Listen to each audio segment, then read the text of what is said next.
तो साल का सबसे पावरफुल नंबर कौन सा है? हर साल का कोई एक ऐसा नंबर होता है जो सबसे ज़्यादा पैसा लेकर के आता है, जो सबसे ज़्यादा भावनाओं को क्रिएट करता है, जो सबसे ज़्यादा आपको सक्सेस देता है किसी भी फील्ड में। करियर को अगर हम देखें तो उसमें न्यूमरोलॉजी किस तरह से काम करती है? से कई बार अपने आसपास के दोस्तों को देख करके, कई बार हम कॉलेज या सोसाइटी के लोगों की बातें सुन करके हम अपने करियर को चूज़ करते हैं। शादी की बात जब भी इस देश में चलती है तो एक सवाल जरूर आता है, सलमान खान की शादी कब होगी? ये हिंदुस्तान का मोस्ट वांटेड क्वेश्चन भी एक तरह से हम मान सकते हैं यहाँ पर। 13 नंबर को इतना अशुभ क्यों माना जाता है? इस दुनिया में जितने भी पावरफुल चीज़ें होती हैं उसको भ्रम में डाल करके आपको वहाँ से डिस्ट्रैक्ट किया जाता है। नाम चेंज हो गया, ठीक है, उनको रिजल्ट अच्छे मिलने लगे, लेकिन क्या कभी ऐसा भी हो सकता है कि कोई नाम चेंज कराए और वो बैकफायर हो जाए, मतलब रिजल्ट और उसके खराब होने लगे? ऐसा भी हो सकता है नाम चेंज करने से? कई बार ऐसा भी हो रहा है कि अधूरी नॉलेज के कारण से कई लोगों का इस साइंस से विश्वास उठ गया है। मैं आपको वादा करता हूँ कि ये पर्टिकुलर नंबर्स आपकी लाइफ को चेंज कर देंगे।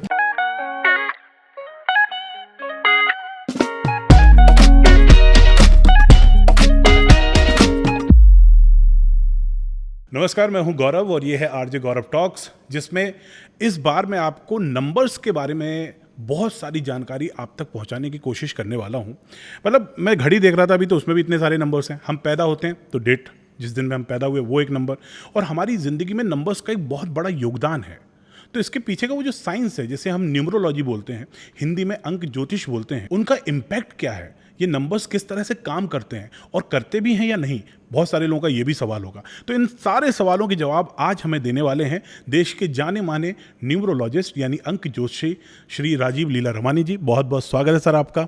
So thank you Gaurav ji इस मंच पे बुलाने के लिए, और आपके इस मंच के द्वारा मैं उन सारे युवाओं को, उन सारे लोगों को यहाँ पर बताना चाहता हूँ कि नंबर्स हमारी डे टू डे लाइफ में किस तरह से इफेक्ट लेकर के आते हैं, और ये इफेक्ट हमारी लाइफ में कई बार पॉजिटिव इम्पैक्ट क्रिएट करते हैं तो कई बार नेगेटिव इम्पैक्ट क्रिएट करते हैं। नेगेटिव कोई नहीं चाहता, लेकिन पॉजिटिव इम्पैक्ट कैसे क्रिएट किया जाता है आज इस मंच के द्वारा मैं उन सब लोगों को बताना चाहता हूँ। तो मेरे जितने सवाल हैं न्यूमरोलॉजी से जुड़े हुए, उन सबके जवाब हम यहाँ पर आज लेने वाले हैं। सबसे पहला सवाल तो यही है कि लोग जब मुश्किल में होते हैं तो जोशी के पास जाते हैं, आपके पास आते होंगे। आप गए थे या आप खुद सीख गए तो आप लोगों को भी बताने लगे? गौरव जी, ये बहुत ही अच्छा सवाल आपने पूछा। जैसे आप सबको पता ही है कि हम जब भी अपनी पढ़ाई स्टडीज़ वगैरह को शुरू करते हैं, चाहे स्कूल में हो, चाहे कॉलेज हो, या फिर कोई डिग्री लेने के लिए जाते हैं, हर पेरेंट्स की ये एक मंशा होती है कि मेरा बेटा बड़ा होकर डॉक्टर, इंजीनियर, आईटी या किसी भी ऐसे सेक्टर में जाएगा और बहुत अच्छा काम करेगा। आपकी परिस्थितियाँ इन सारी चीज़ों को बिल्कुल बदल देती है। जैसे कि I have done MBA in finance, और MBA इन फाइनेंस को करने के बाद मेरा पहला जॉब जो था वो मुंबई में लगा था, और मेरा मेन काम था किसी भी पर्टिकुलर सेक्टर के इन डेप्थ में जाना, वहाँ पर रिसर्च करना, उस रिसर्च को एक प्रेजेंटेशन देना होता था हमें फंड मैनेजर्स के आगे, और उसके बेसिस पे मार्केट में करोड़ एंड करोड़ के इन्वेस्टमेंट्स होते थे। तो ये बहुत ही बड़ा जिम्मेदारी का काम था। एंड वी ऑल नो कि शेयर मार्केट किस तरह से नंबर्स का इन्फ्लुएंस होता है, नंबर का गेम होता है।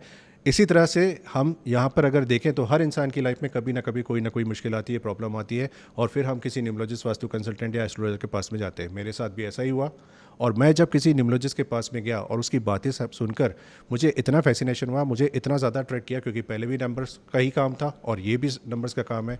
सो कहीं ना कहीं मुझे ऐसा लगा कि यहाँ पर कोई ऐसी साइंस ज़रूर छुपी हुई है जो मुझे यहाँ पर अटैच कर रही है, जो मुझे खींच रही है। और जब मैं बहुत ही इन डेप्थ में गया इस पर्टिकुलर साइंस के बारे में, तो मैं खुद से हैरान रह गया कि हमारे शास्त्रों में इतनी सारी बातें दी हुई हैं, इतनी सारी बातें लिखी हुई हैं। अब ये सब जानने के बाद मुझे एक मौका मिला कि मैं लोगों के सामने आ सकूं, उनकी प्रॉब्लम, उनकी दुविधाओं को सुनकर जितना बेस्ट हो सके मैं उनकी लाइफ में एक पॉजिटिविटी क्रिएट कर सकूं। अच्छा, पहले ही सवाल न्यूमरोलॉजी से जुड़ा हुआ ये है, क्योंकि बहुत सारे लोग सोचते हैं कि एस्ट्रोलॉजी में तो समझ में आता है कि ग्रहों पर बेस्ड है, ग्रह कैसे काम कर रहे हैं उससे रिलेटेड वो होती है, उसके पीछे का वो साइंस है। न्यूमरोलॉजी कैसे काम करती है ये आपसे मुझे जानना है। सबसे पहले अगर मैं एक क्लाइंटल लेवल या कस्टमर लेवल के हिसाब से या आम जनता के हिसाब से अगर मैं देखूं, तो आज मैं किसी ज्योतिष के पास जब भी जाता हूं और उसे मैं अपनी कुंडली दिखाता हूं, तो ज्योतिष जो अपनी गणना या रीडिंग देते हैं वो परफेक्टली एक्यूरेट देते हैं। पर बात यहाँ पर ये आती है कि कई बार आम इंसान को वो बातें समझ में नहीं आती है। जैसे कि मान लीजिए, अगर किसी क्लाइंट को अगर मैंने उसकी पत्री देख करके ये बोला कि सर आपके 7वें घर में राहु बैठा है और 8वें घर में मंगल की केतु के पर वक्री दृष्टि है, तो अब ये वक्री क्या होता है, ये कौन सा हाउस में कौन सा प्लैनेट स्ट्रांग होता है, ये आम लोगों को समझ से बाहर होता है। लेकिन अब यहाँ पर एस्ट्रोलॉजर ने अपनी तरफ से गणना तो 100% ठीक की है, लेकिन ऐसा नॉर्मल पर्सन, हमारा जो सबकॉन्शियस माइंड है उससे बहुत गहराई से कनेक्ट नहीं हो पाता है। लेकिन न्यूमरोलॉजी एक ऐसी साइंस है जहाँ पर ABCD 1 2 3 4 की अगर पैटर्न्स पर अगर आप बात करेंगे तो हर एक इंसान को, हर एक बच्चे को भी समझ में आती है। और यहाँ पर भी अगर आप देखेंगे तो जिस तरह से एस्ट्रोलॉजी में ग्रहों का एक एनालिसिस होता है, उसी तरह से एनालिसिस यहाँ पर नंबर्स का भी होता है। फ़र्क सिर्फ इतना होता है कि हम यहाँ पर नंबर्स को एक प्लैनेट एसोसिएट किया हुआ है पुराने समय से, उसके हिसाब से हम इसकी गणना करते हैं। और जैसे कि आपका जो नाम है और आपके जो डेट ऑफ बर्थ में जो नंबर्स होते हैं उसके बीच की फ्रीक्वेंसी और वाइब्रेशन को चेक करके हम जज करते हैं कि ये आपको अच्छे रिजल्ट दे रहा है या बुरे रिजल्ट दे रहा है। सो बेसिकली न्यूमरोलॉजी में आपकी बर्थ डेट, आपकी पूरी डेट का टोटल और आपका जो नाम है, इन तीनों को मिलाकर आप लोग अपना एनालिसिस करते हैं। सो बेसिकली इसमें मैं बताना चाहूँगा कि there are 5 important primary numbers जिसे हम कंसीडर करते हैं। वो होता है सबसे पहले जैसे आपने बताया कि बर्थ नंबर, उसके बाद डेस्टिनी नंबर, फिर आता है आपका ज़ोडिएक साइन कि आपका बर्थ नंबर और नंबर किसको बोलते हैं? डेस्टिनी नंबर बोलते हैं कि डेट ऑफ बर्थ में जितने भी अंक होते हैं, जितने भी नंबर्स होते हैं, जब आप उसको ऐड करेंगे तो उसकी एक वैल्यू निकल करके आती है। उस वैल्यू को हम सिंगल डिजिट में कन्वर्ट करते हैं, उसको हम डेस्टिनी नंबर बोलते हैं। सो बर्थ नंबर जैसे आपका 24 का डेट ऑफ बर्थ है, 2 + 4 आपका 6 हो गया। और इसी तरह से किसी का डेट ऑफ बर्थ अगर 24/12/1980 है तो 2 + 4 + 1 + 2 + 1980 को सबको ऐड करेंगे तो 27 नंबर आएगा, जिसका टोटल 9। तो ये पर्टिकुलर कॉम्बिनेशन हो जाता है 6 और 9 का कॉम्बिनेशन। अब 6 और 9 का कॉम्बिनेशन तो किसी महीने में भी हो सकता है। तो सेकंड फिर हम ये देखते हैं कि ये पर्टिकुलर जो कॉम्बिनेशन है ये किस राशि यानी किस ज़ोडिएक साइन में आ रहा है, क्योंकि ज़ोडिएक साइन का भी अपना एक इन्फ्लुएंस होता है। And fourth primary number is like आपका नेम नंबर, कि आपके नेम नंबर का जो टोटल है वो किस टोटल पर है, किस प्लैनेट को रिप्रेजेंट करता है। तो ये 4 इंपॉर्टेंट फैक्टर्स हैं जो हमने सबसे पहले एनालाइज करना होता है, और उसके बाद फिर हम धीरे धीरे धीरे इसके और भी डायसेक्शंस करते जाते हैं। तो इस साल का टोटल हो रहा है 2024 यानी 8। तो साल का सबसे पावरफुल नंबर कौन सा है? अब मैं अगर आपको बताऊंगा तो यहाँ पर बहुत सारे मतभेद होते हैं, बहुत सारी गणनाएं होती है कि 8 नंबर के साथ 5 नंबर अच्छा जाता है, 6 नंबर अच्छा जाता है। No doubt about it. ये बेसिकली जैसे हम बात करते हैं कि 2024 का टोटल 8 नंबर पर आता है कि 5 और 6, ये एक यूनिवर्सल एप्लीकेबल है। लेकिन अगर मैं पर्सनलाइज अगर बात करूँ तो हर साल का कोई एक ऐसा नंबर होता है जो सबसे ज़्यादा पैसा लेकर के आता है, जो सबसे ज़्यादा भावनाओं को क्रिएट करता है, जो सबसे ज़्यादा आपको सक्सेस देता है किसी भी फील्ड में। जैसे कि 2023 में मैंने बताया था कि 11 नंबर सबसे इंपॉर्टेंट है उस साल के लिए। और हमने कई सारी उपलब्धियां भी देखी उस साल में कि 11 नंबर किस तरह से एक तरह से यू टर्न लेकर आए अपनी लाइफ पे। इसी तरह से ये मूल मंत्र है इस साल के लिए उन सारे आपके दर्शकों के लिए, और ये आप अपनी पर्सनल लाइफ पे यूज़ करके देखिएगा। मैं आपको वादा करता हूँ कि ये पर्टिकुलर नंबर्स आपकी लाइफ को चेंज कर देंगे, और वो पर्टिकुलर नंबर है 28 यानी 28 नंबर। लेकिन अब कई बार ऐसी भी धारणा होती है लोगों की कि 28 नंबर के पीछे ये तो विश्व क्रिएट करता है। तो हमने कई बार क्या किया हुआ है कि कुछ पर्टिकुलर चीज़ों को ना एस्ट्रोलॉजी या दूसरी चीज़ों के साथ मिक्सअप किया है। देखिए एस्ट्रोलॉजी इस पूरी साइंस की जननी है, लेकिन एस्ट्रोलॉजी के केस में अगर आप देखेंगे तो न्यूमरोलॉजी हुआ, पामिस्ट्री हुई, या रेकी हुई, या वास्तु हुआ, ये उनके ब्रांचेस हैं। तो सबके अपने अपने गुण धर्म है, सबके अपने अपने कर्म है। अब आप अगर देखेंगे कि कई बार लोग ये सोचते हैं कि 2 और 8, 2 नंबर चंद्र को, 8 नंबर शनि को रिप्रेजेंट करता है, और चंद्र वाटर को रिप्रेजेंट करता है, और शनिदेव लोहे को रिप्रेजेंट करता है। तो जब भी लोहा और पानी साथ में आते हैं तो ये जंग क्रिएट होती है। यानी इस तरह के जो लोग होंगे ना, इनकी लाइफ में बड़ी मुश्किलें, बड़ी प्रॉब्लम होती है। नो डाउट अबाउट इट कि 28 की लाइफ में इस तरह की बहुत ज़्यादा प्रॉब्लम आती है, लेकिन मज़ा तो संघर्ष करने के बाद ही फल खाने का होता है। और ये पर्टिकुलर केस में अगर आप देखोगे तो सबसे इम्पैक्टफुल और पावरफुल नंबर जो है इस बार 28 का है। मैं आपसे वापस से बोलना चाहूँगा कि उन सारी चीज़ों के ऊपर ध्यान मत दीजिए। ये 28 नंबर बहुत कुछ लेकर के आएगा। इनफैक्ट मैं आपको एक और यहाँ पर हिंट देना चाहूँगा, हर महीने की 28 तारीख को आप देखना दुनिया भर में कोई ऐसी घटनाएं होंगी पॉजिटिव या नेगेटिव वे में, जो कि अपने आप में एक हिस्टोरिकल एविडेंस बन जाएगा, हिस्टोरिकल एक इम्पैक्ट क्रिएट करके वहाँ पर छोड़ेगा। सो 28 इस साल का सबसे पावरफुल नंबर है। एक बड़ी घटना तो 28 जनवरी को भी हुई थी। मैंने अपना पॉडकास्ट को लॉन्च किया था और मेरा पहला पोस्टर मैंने उस दिन सोशल मीडिया पर रिलीज़ किया था। अच्छा, ये जैसे मैं पॉडकास्ट कर रहा हूँ तो ये वन ऑफ मेरे जो करियर है उसका हिस्सा है। तो करियर की जब हम बात करें, क्योंकि लाइफ के सबसे इम्पोर्टेंट जो काम है उनमें से एक है कि काम धंधा अच्छा चल रहा है कि नहीं। करियर को अगर हम देखें तो उसमें न्यूमरोलॉजी किस तरह से काम करती है?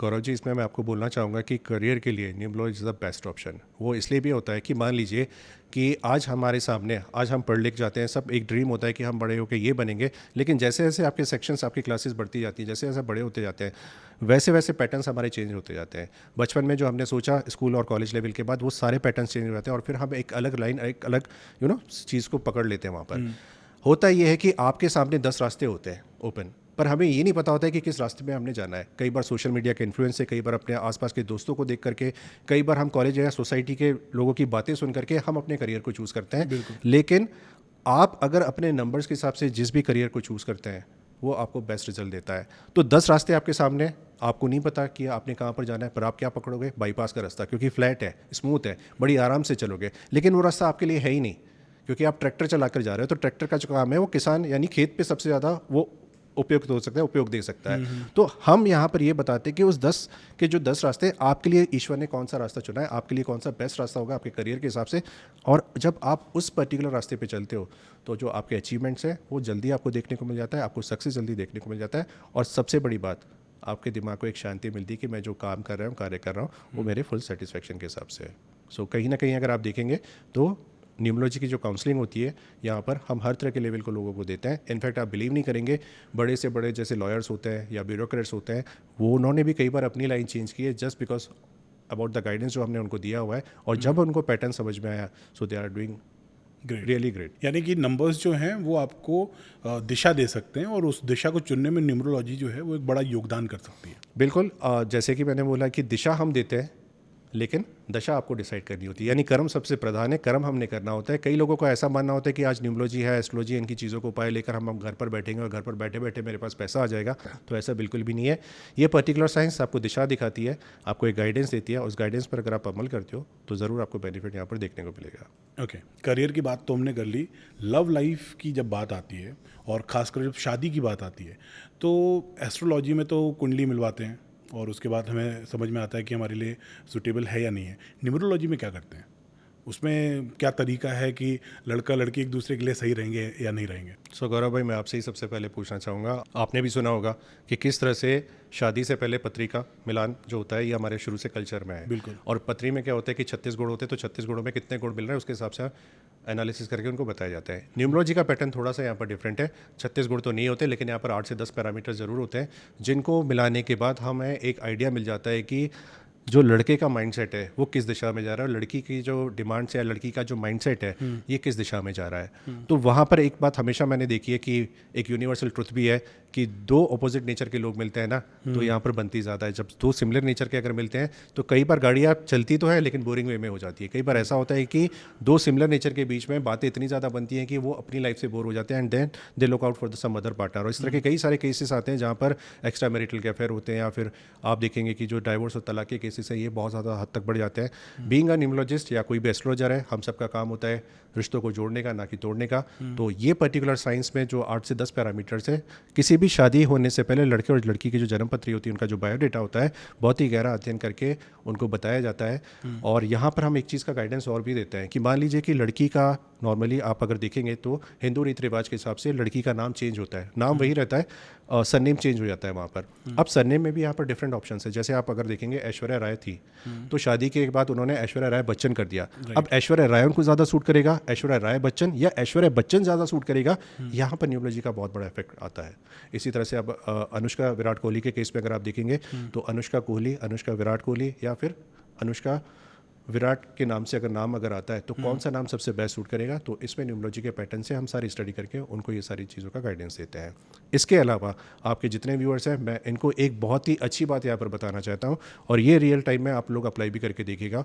मेरा ये मानना है कि पूरे न्यूमरोलॉजी सिस्टम में 3 नंबर एक ऐसा नंबर है जो लड़के और लड़की के बीच में होना बहुत ज़्यादा ज़रूरी है, क्योंकि 3 नंबर किस्मत का होता है, 3 नंबर एक्सपेंशन का होता है। सो एक्सपेंशन आपके काम धंधे से भी हो सकता है, एक्सपेंशन आपके परिवार में भी हो सकता है। तो कई बार ऐसा होता है कि लड़के के पास 3 नंबर नहीं है और लड़की के पास 3 नंबर है, तो हम क्या बोलते हैं कि लड़की की जब शादी हुई, घर पर आई है, तो अपने साथ धन लेकर आई है, यश लेकर आई है, कीर्ति लेकर के आई है। सो 3 नंबर एक तरह से बहुत इंपॉर्टेंट, पावरफुल माना जाता है। और दोनों के बीच अगर 3 नंबर अगर नहीं है तो मैं उनको एडवाइस करूंगा कि उनके जो आने वाली संतान है, अगर उसमें अगर 3 नंबर का कहीं अगर इन्वॉल्वमेंट अगर हो सकता है तो वहाँ पर होना चाहिए। सो 3 नंबर एक ऐसा है जो मजबूती बना कर रखता है रिश्तों के बीच में, और 3 नंबर ऐसा होता है जो लॉन्ग टर्म रिलेशनशिप के लिए भी माना जाता है। सो ये कुछ पर्टिकुलर चीज़ें हैं जो मैं आपके समक्ष आपको बता रहा हूँ, पर इस तरह की बहुत सारी बातें हैं जो हम कंसिडर करते हैं ड्यूरिंग लाइक मैट्रिमोनी के हिसाब से। जब बात शादी की चल रही है, शादी की बात जब भी इस देश में चलती है तो एक सवाल ज़रूर आता है, सलमान खान की शादी कब होगी? जैसे एक वक्त था जब सचिन तेंदुलकर साहब का 100वें शतक की बात हो रही थी। अब जहाँ तक मुझे याद है सलमान खान की जो DOB है उसका टोटल है 6, और मैंने सुना है 6 नंबर तो शादी कराने में उल्टा हेल्प करता है। तो फिर भाई की शादी क्यों नहीं हो रही?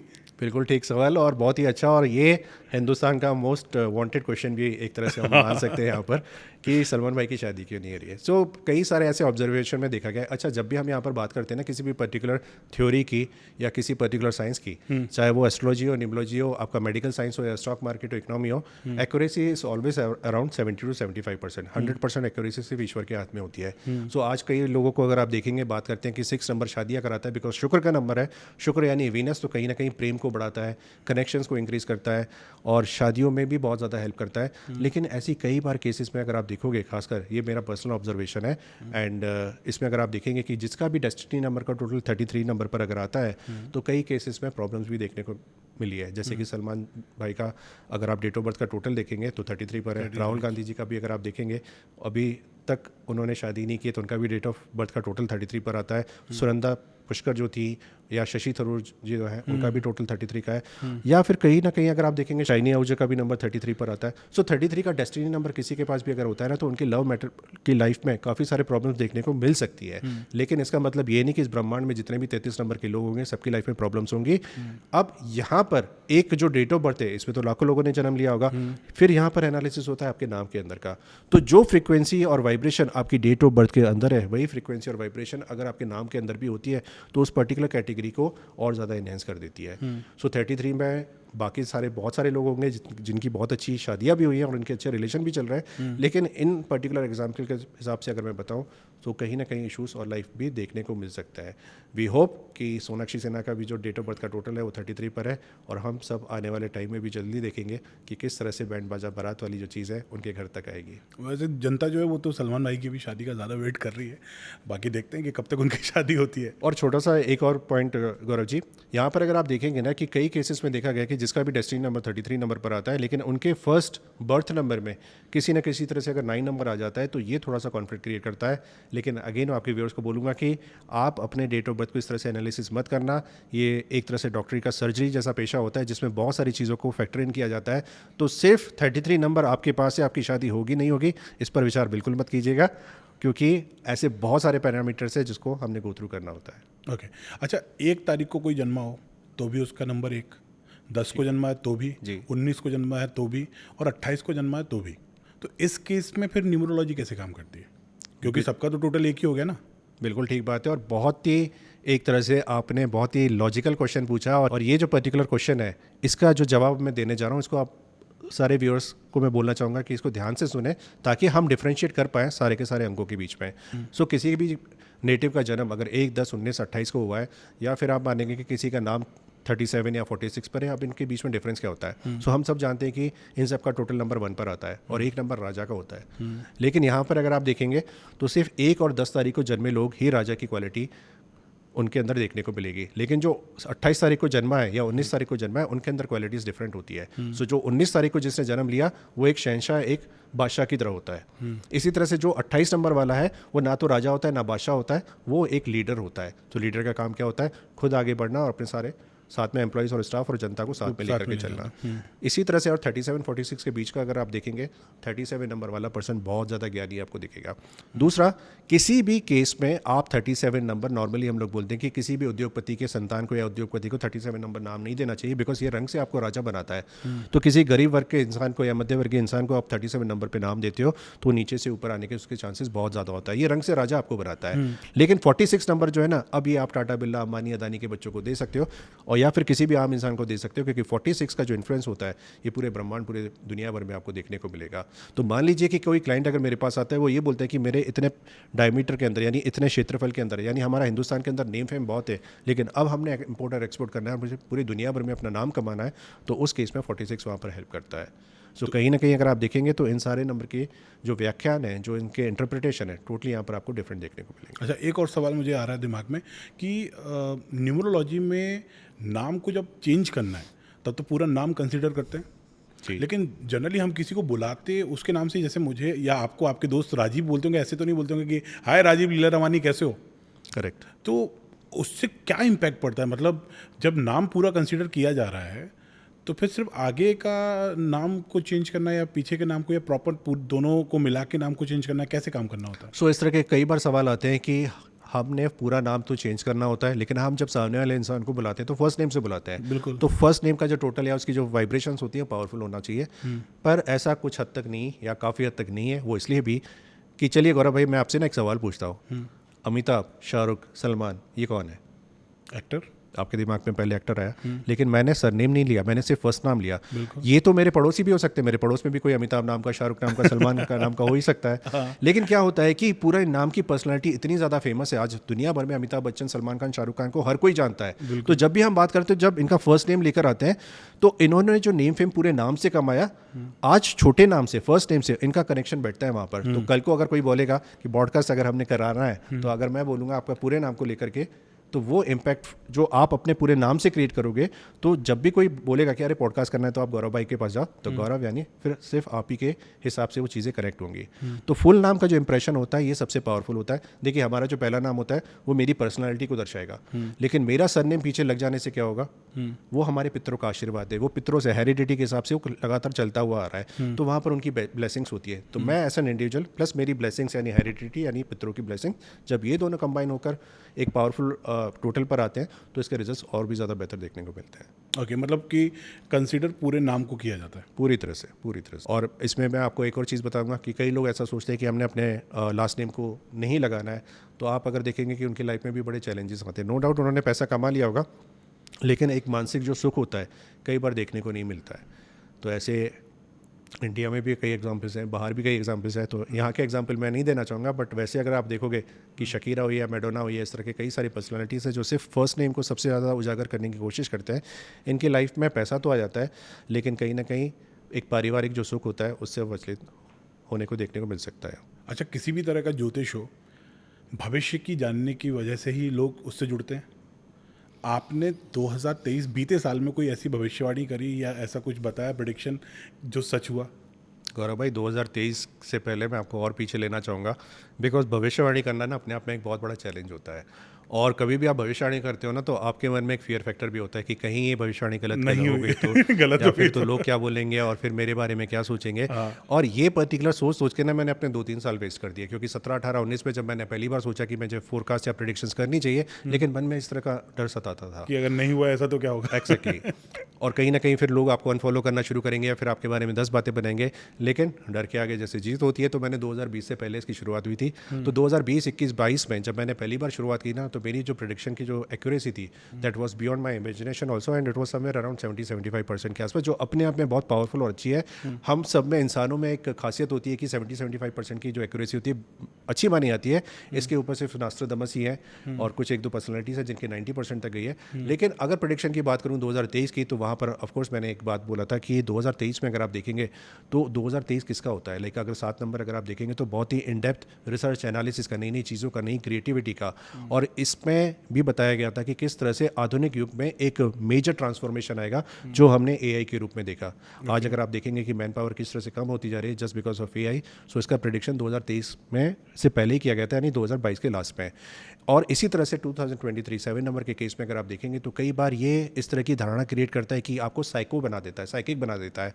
तो पूरे विश्व भर में आपने देखा होगा 2023 में इस तरह की कई सिचुएशंस, कई न्यूज़ आपको सुनने में आई होगी कि किसी इंसान ने सरेआम गोली चला दी किसी मॉल के अंदर, किसी स्कूल के अंदर, या किसी ने पागलपन में किसी को मार डाला।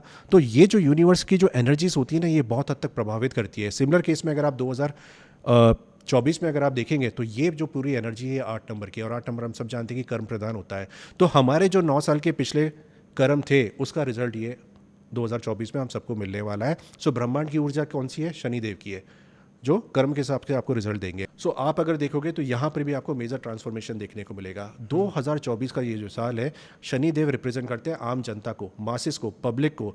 तो आप देखना कि इस बार की जितनी भी नीतियाँ आएंगी, जितने भी रूल्स रेगुलेशंस, कायदे कानून वगैरह आएंगे सरकार की तरफ से, ये मासिस को अपील करने के लिए आएंगे। इसलिए नहीं सिर्फ इलेक्शन है, लेकिन ये नंबर ही ऐसा है। 8 नंबर वाला कोई भी अगर व्यक्ति अगर होगा, तो वो भी देखना कि किसी 1 या 2 उद्योगपतियों को या सेक्टर को प्रभावित करने के लिए नहीं करेगा कोई काम, ये मासिस को लेकर के चलता है। इत्तेफाक की बात है कि हमारे माननीय प्रधानमंत्री जी मोदी जी भी अगर आप देखेंगे तो 17 नंबर यानी 8 नंबर से रूल करते हैं। ये साल भी अगर आप देखेंगे तो 8 नंबर से रूल होता है। तो इस बार देश में इस तरह की कई नीतियाँ आएंगी जो मासिस के लिए होंगी, जो गरीब वर्ग के लिए होंगी, जो मध्य वर्ग के लिए होंगी।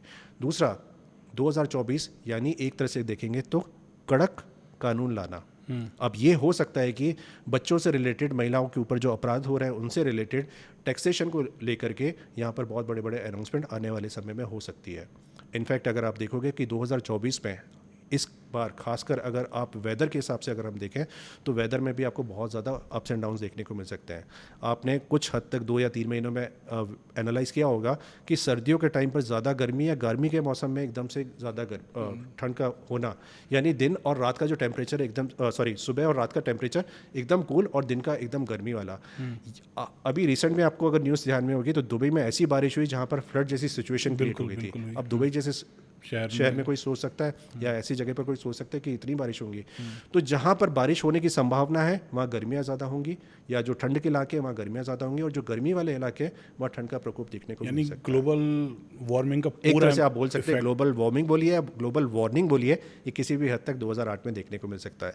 आने वाले गर्मियों में भी आपको देखने को मिलेगा कि मई जून में जब तीव्रता से जब ये गर्मियाँ शुरू होंगी, हो सकता है आपको बारिशें देखने का मौसम मिल जाए, और उन बारिशों में ओले गिरना कोई बड़ी बात नहीं है। तो ये पर्टिकुलर नंबर के जो इंडिकेशन है कहीं ना कहीं इस तरह से जा रहा है। तीसरा सबसे इंपॉर्टेंट चीज़ कि जैसे मैं हमेशा से इस साल के लिए बोलता हुआ आ रहा हूँ कि गड़ा हुआ धन जो होता है वो भी आपको देखने को मिल सकता है। कोई पुराना धन हुआ या कोई पुरानी मूर्तियाँ जैसे होती है, या फिर कोई शहर बसा हुआ, मतलब जो ज़मीन के नीचे था आज से हज़ारों सालों पहले का, वो भी नीचे ज़मीन के अंदर से आपको खुदाई में ये सब चीज़ें निकल सकती हैं। बिल्कुल बिल्कुल। तो इस तरह की जो चीज़ें हमें ये साल में देखने को मिल सकती है। तो इस तरह की जब भी कोई घटना घटे भाई, तो राजीव सर को एक बार याद कर लेना अपन क्योंकि उन्होंने पहले से भविष्यवाणी कर दी है कि मौसम में आपको समझ में नहीं आएगा कि आप चादर ओढ़ के सोएं या फिर रज़ाई ओढ़कर, और हो सकता है जब आप ये डिसाइड करेंगे क्या ओढ़कर सोना है तो सुबह ये समझ में नहीं आए कि बाहर क्या पहन के निकले, क्योंकि हो सकता है बारिश हो रही हो। और यहाँ पर एक बात और बोलना चाहूँगा कि खासकर हमने उन चीज़ों का भी देखना है जो हमारे पुराने मॉन्यूमेंट्स होते हैं, पुराने महल होते हैं, पुरानी कोई भी चीज़ जो आज से 100, 200, 300 साल पुरानी की बिल्टअप है, उनके डैमेज होने के इस बार के चांसेस आता है। उसमें अग्नि प्रभावित होना, अग्नि से डैमेज होना, या फिर किसी कारण से उनका प्लिंथ लेवल वीक पड़ने के कारण से जो पुराने हिस्टोरिकल मॉन्यूमेंट्स है वो थोड़ा सा हमने ध्यान देना होगा, उनके ऊपर भी कहीं ना कहीं इस बार थोड़ा सा इशू दिख रहा है। ओके अच्छा, बहुत सारे लोग सोचते होंगे कि न्यूमरोलॉजी अब यूज़ कर रहे हैं तो एस्ट्रोलॉजी करना चाहिए या नहीं, टैरो कार्ड रीडिंग जो करवाते हैं वो सोचते होंगे कि मैं तो ये कर रहा हूँ तो न्यूमरोलॉजी करूँ या नहीं, तो ये सब कुछ एक साथ में किया जा सकता है क्या? अब इस तरह की धारणा तो ईश्वर में भी आती है कि हमने विष्णु जी की पूजा करनी है, कृष्ण जी की करनी है, श्री राम जी की करनी है। तो मैं तो यही बोलूँगा कि जिसमें सबसे ज़्यादा आपका की आस्था हो, जिससे ज़्यादा आपका डीप कनेक्शन हो। आज की डेट में हम आयुर्वेदिक भी कराते हैं, एलोपैथिक भी कराते हैं। इसी तरह से स्कूल में जब स्टडीज़ करने जाते हैं तो आपका CBSE भी है, ICSE बोर्ड भी है, कैम्ब्रिज बोर्ड भी है, तो अलग अलग तरीके के हैं। तो हर साइंस में वेरिएशंस इसलिए भी होते हैं क्योंकि सबकी अपनी स्टडीज़ होती है, सबके अपने पैरामीटर्स होते हैं, और कोई भी इसमें गलत नहीं है। एस्ट्रोलॉजी अपनी जगह ठीक है, वास्तु अपनी जगह पर ठीक है। अब एस्ट्रोलॉजी के हिसाब से अगर आप देखेंगे तो आपके जन्मदिन से लेकर के जो भी ब्रह्मांड में जो प्लैनेट्स की पोजीशन होती है उसकी पिक्चर लेकर के आपकी सारी गणना की जाती है, और ये डे टू डे लाइफ में आपको बहुत हेल्प भी करती है। वास्तु क्या होता है कि आप जिस स्पेस में रहते हैं, जिस कुटुंब में रहते हैं, जिस एनर्जी के आवास में रहते हैं, वहाँ पर वो चीज़ें इफेक्ट करती है, तो उसके हिसाब से गणना की जाती है। न्यूमरोलॉजी का सिस्टम बड़ा ईजी है। आप जहाँ जा रहे हैं आपकी एनर्जी, आपकी ऑरा वहाँ आपके साथ में ट्रैवल कर रही है। सो न्यूमरोलॉजी आज की डेट में अगर आप जाएंगे तो देखेंगे कि आज इसकी अवेयरनेस भी लोगों के बीच में बढ़ रही है, और कहीं ना कहीं इसके रिजल्ट भी बड़े अमेजिंग से जो पुराने समय से हम देखते हुए आ रहे हैं। लेकिन अब मीडिया के ज़रिए, आप जैसे लोगों के ज़रिए जो इस मंच में इस तरह के जो पॉडकास्ट वगैरह करते हैं उसके जरिए आप लोगों के बीच में अवेयरनेस आ रही है, तो कहीं ना कहीं आप देखोगे कि न्यूमरोलॉजी का क्रेज़ भी बढ़ रहा है, and no doubt about it कि इसके रिजल्ट्स बड़े अमेजिंग से होते हैं। नहीं, लेकिन मेरा सवाल ये है कि दो चीज़ें एक साथ की जा सकती हैं? बिल्कुल की जा सकती हैं, बिल्कुल की जा सकती हैं। कुछ हद तक जो हेल्प है आप एस्ट्रो और न्यूमरो की भी ले सकते हैं, कुछ हद तक आप वास्तु और न्यूमरो की भी ले सकते हैं। सो कोई बुराई नहीं है उसमें। अच्छा, डेट का नंबर हो गया जिस दिन हम पैदा हुए, हमारा पूरा डेट ऑफ बर्थ का जो टोटल है, जिसको टोटल बना के डेस्टिनी नंबर बोला, वो हो गया। लेकिन क्या हमारे मोबाइल का जो अनलॉक कोड है, या हमारे मोबाइल का नंबर है, कार का नंबर है, इस पर भी लोग अभी बहुत ध्यान देते हैं, तो क्या ये सारे नंबर्स भी एक पर्टिकुलर इंसान की लाइफ पर किसी तरह से इम्पैक्ट डाल सकते हैं? गौरव भाई, आप तो रेडियो से जुड़े हुए हैं, आपको पता है जुड़ा हुआ था बिल्कुल बिल्कुल। सो आपको पता ही होगा कि किस तरह से रेडियो की जो फ्रीक्वेंसी होती है पर्टिकुलर एक पॉइंट पर जाकर के रुक जाती है जहाँ पर सबसे ज़्यादा क्लैरिटी देखने को मिलती है। सही कहा। हम सबके साथ भी ऐसा ही है कि हमारी जो ऊर्जा होती है किसी एक पर्टिकुलर नंबर पर आकर हमें उसका पॉइंट मिलना शुरू हो जाता है। और वहाँ पर अगर आप देखेंगे कि बचपन में हम सब ने क्या किया था कि जब दूरदर्शन के टेलीकास्ट प्रॉपर्ली नहीं होते थे तो हम एंटीने को घुमाते थे और एक डायरेक्शन में जाकर वो पर्टिकुलर आने लगता था, वाइब्रेशन हमें कैच करती थी। तो हमारे साथ भी ऐसा ही होता है, हम भी उसी ही एंटीना की तरह है, लेकिन वो खास नंबर अगर आपको पता पड़ जाए आपके हिसाब से, डेट ऑफ बर्थ के हिसाब से, तो आप भी इस लाइफ में वंडर्स कर सकते हो। तो नो डाउट कि आपके जो पिन के पासवर्ड है, आपके जो गाड़ी के नंबर होते हैं, गाड़ी के नंबर में आपने देखा ही होगा, आप फैंसी परिवहन की वेबसाइट गवर्नमेंट की ऑफिशियली उठा करके देख लीजिए, जिसको महंगे से महंगे 15,000, 20,000, 25,000, 1-1, 2-2 लाख तक जाते हैं। बिडिंग प्रोसेस इतने हाई होते हैं। मैंने तो एक गाड़ी ऐसी देखी, उसका नंबर वीआईपी था और गाड़ी बहुत छोटी थी, मतलब जितने की गाड़ी नहीं होगी उससे ज्यादा महंगा तो उसका लोग नंबर तो होगा। आजकल टू व्हीलर्स को भी ऐसे करते हैं। आप फोर व्हीलर्स की तो बात छोड़ ही दीजिए, टू व्हीलर्स को भी अगर आप देखेंगे तो वीआईपी नंबर्स आपको देखने को तो मिलेंगे। ये सारे नंबर इम्पैक्ट कर रहे हैं ना, मतलब बिल्कुल करते हैं, और इससे आम जनता को तो फायदा है, सरकार को भी, और सबका फायदा हो रहा सबका ही फायदा है एक तरह से अगर आप देखेंगे। और इनफैक्ट ये चीज़ें आजकल धीरे धीरे घर के नंबरों में भी आ रही है, और अगर आप मोबाइल नंबर में भी देखेंगे तो इसकी भी, या फिर बैंक अकाउंट के नंबर, इसमें भी बहुत ज़्यादा डिमांड क्रिएट हो रही है कि हमें इस टाइप का स्पेसिफिक नंबर चाहिए। तो ऑब्वियस ये बात है कि यहाँ पर अगर आप देखेंगे कि ये पर्टिकुलर नंबर्स किसी ना किसी प्लैनेट को रिप्रेजेंट करते हैं, और उस प्लैनेट का इन्फ्लुएंस आपकी लाइफ में अगर पॉजिटिव होता है तो सामने वाला उसके लिए खर्च करने को भी रेडी होता है। ओके, 1 से 9 नंबर्स के बीच में पूरी अंक ज्योतिष है, और अगर सबसे पावरफुल नंबर की इनमें से बात की जाए तो कौन सा होता है? इसके दो जवाब है गौरव भाई। सबसे पहली बात है कि 1 से लेकर 9 नंबर सारे अपने आप में पावरफुल है। हर नंबर के अपने गुणधर्म है, अपने एक नेचर है, अपने कैरेक्टरिस्टिक्स है, तो अपनी अपनी जगह पर हर नंबर पावरफुल है। लेकिन आज की डेट में अगर हम बोलेंगे कि आज मुझे जो भी कर्म करना है, जो भी काम करना है, अच्छा या बुरा, इसका जो रूलिंग प्लैनेट जो होता है वो चंद्र होता है। हमारे जो सोचने की जो शक्ति होती है वो चंद्र से रूलिंग होती है। तो कई बार लोगों को अगर आप देखोगे तो सामने वाला ये सोचता है कि 1356 बहुत इंपॉर्टेंट नंबर्स है, मुझे अपना नाम 1356 पे रखना चाहिए, 1 नंबर सूर्य को एक्टिवेट करना चाहिए, 3 नंबर करना चाहिए, शादी के लिए 6 नंबर करना चाहिए। इन सब के अलावा भी अगर आप देखोगे ना, तो जिसे सबसे ज़्यादा वीक नंबर माना जाता है वही एक्चुअल में सबसे ज़्यादा पावरफुल है, जो कि नंबर 2 है, यानी चंद्र का नंबर। अच्छा, 2 नंबर सबसे कमज़ोर माना जाता है? हाँ, क्योंकि चंद्र यानी रानी का नंबर होता है, माँ का नंबर होता है। चंद्र यानी आपको रोशनी के लिए भी सूर्य पर आदर डिपेंड होना पड़ता है, तो उसको एक डिपेंडेंट नंबर माना जाता है, एक सॉफ्ट नेचर का नंबर माना जाता है। लेकिन आप अगर देखोगे कि चंद्र के अंदर इतनी शक्ति होती है कि अगर मैं इसे एग्जाम्पल के तौर पे समझाऊं कि चंद्र पानी को रिप्रेजेंट करता है, और पानी के केस में अगर आप देखोगे कि गंदगी जितनी होती है, सफाई किससे होती है? पानी से। कई लोग जैसे मदिरा का सेवन पान करते हैं, तो मदिरा ये कहीं ना कहीं राहु को रिप्रेजेंट करता है। लेकिन इसका इफेक्ट अगर कम करना हो तो क्या होगा कि पानी को अगर जैसे ही ज़्यादा मिला दोगे, इसका इफेक्ट धीरे धीरे खत्म होता जाएगा। तो इसी तरह से होता है कि आपके जो मन या आपके जो दिमाग की जो सोच है वो पॉजिटिव या नेगेटिव में डायरेक्शन में किस तरह से जाएगा, ये चंद्र डिसाइड करता है। तो अगर आप उसको पावरफुल कर लेते हो तो आपकी लाइफ की मेजर प्रॉब्लम सारी कुछ वहाँ पर सॉर्ट आउट होना शुरू हो जाएगी। तो सबसे पहले है कि हमें अपने मन को कंट्रोल करना होता है, जिसके लिए साधना, मेडिटेशन, इन सारी चीज़ों के लिए बोला जाता है। अगर इन सारी चीज़ों को करें तो अपन अपने नंबर्स को पावरफुल भी कर सकते हैं। बहुत पावरफुल बना सकते हैं। मैं आपको यहाँ पर एक चीज़ बताना चाहूँगा कि आपकी डेट ऑफ बर्थ में अगर राजयोग है तो वो तभी फलित होगा जब आप सूर्य और चंद्र को स्ट्रॉन्ग करते हैं। तो सूर्य की ऊर्जा जो होती है और चंद्र की ऊर्जा, ये दो ऐसे प्लैनेट्स हैं जो हम नेकेड आई से देख सकते हैं। बाकी आप किसी भी प्लैनेट को नहीं देख सकते हो, या टेलीस्कोप की मदद से ही देखा जा सकता है।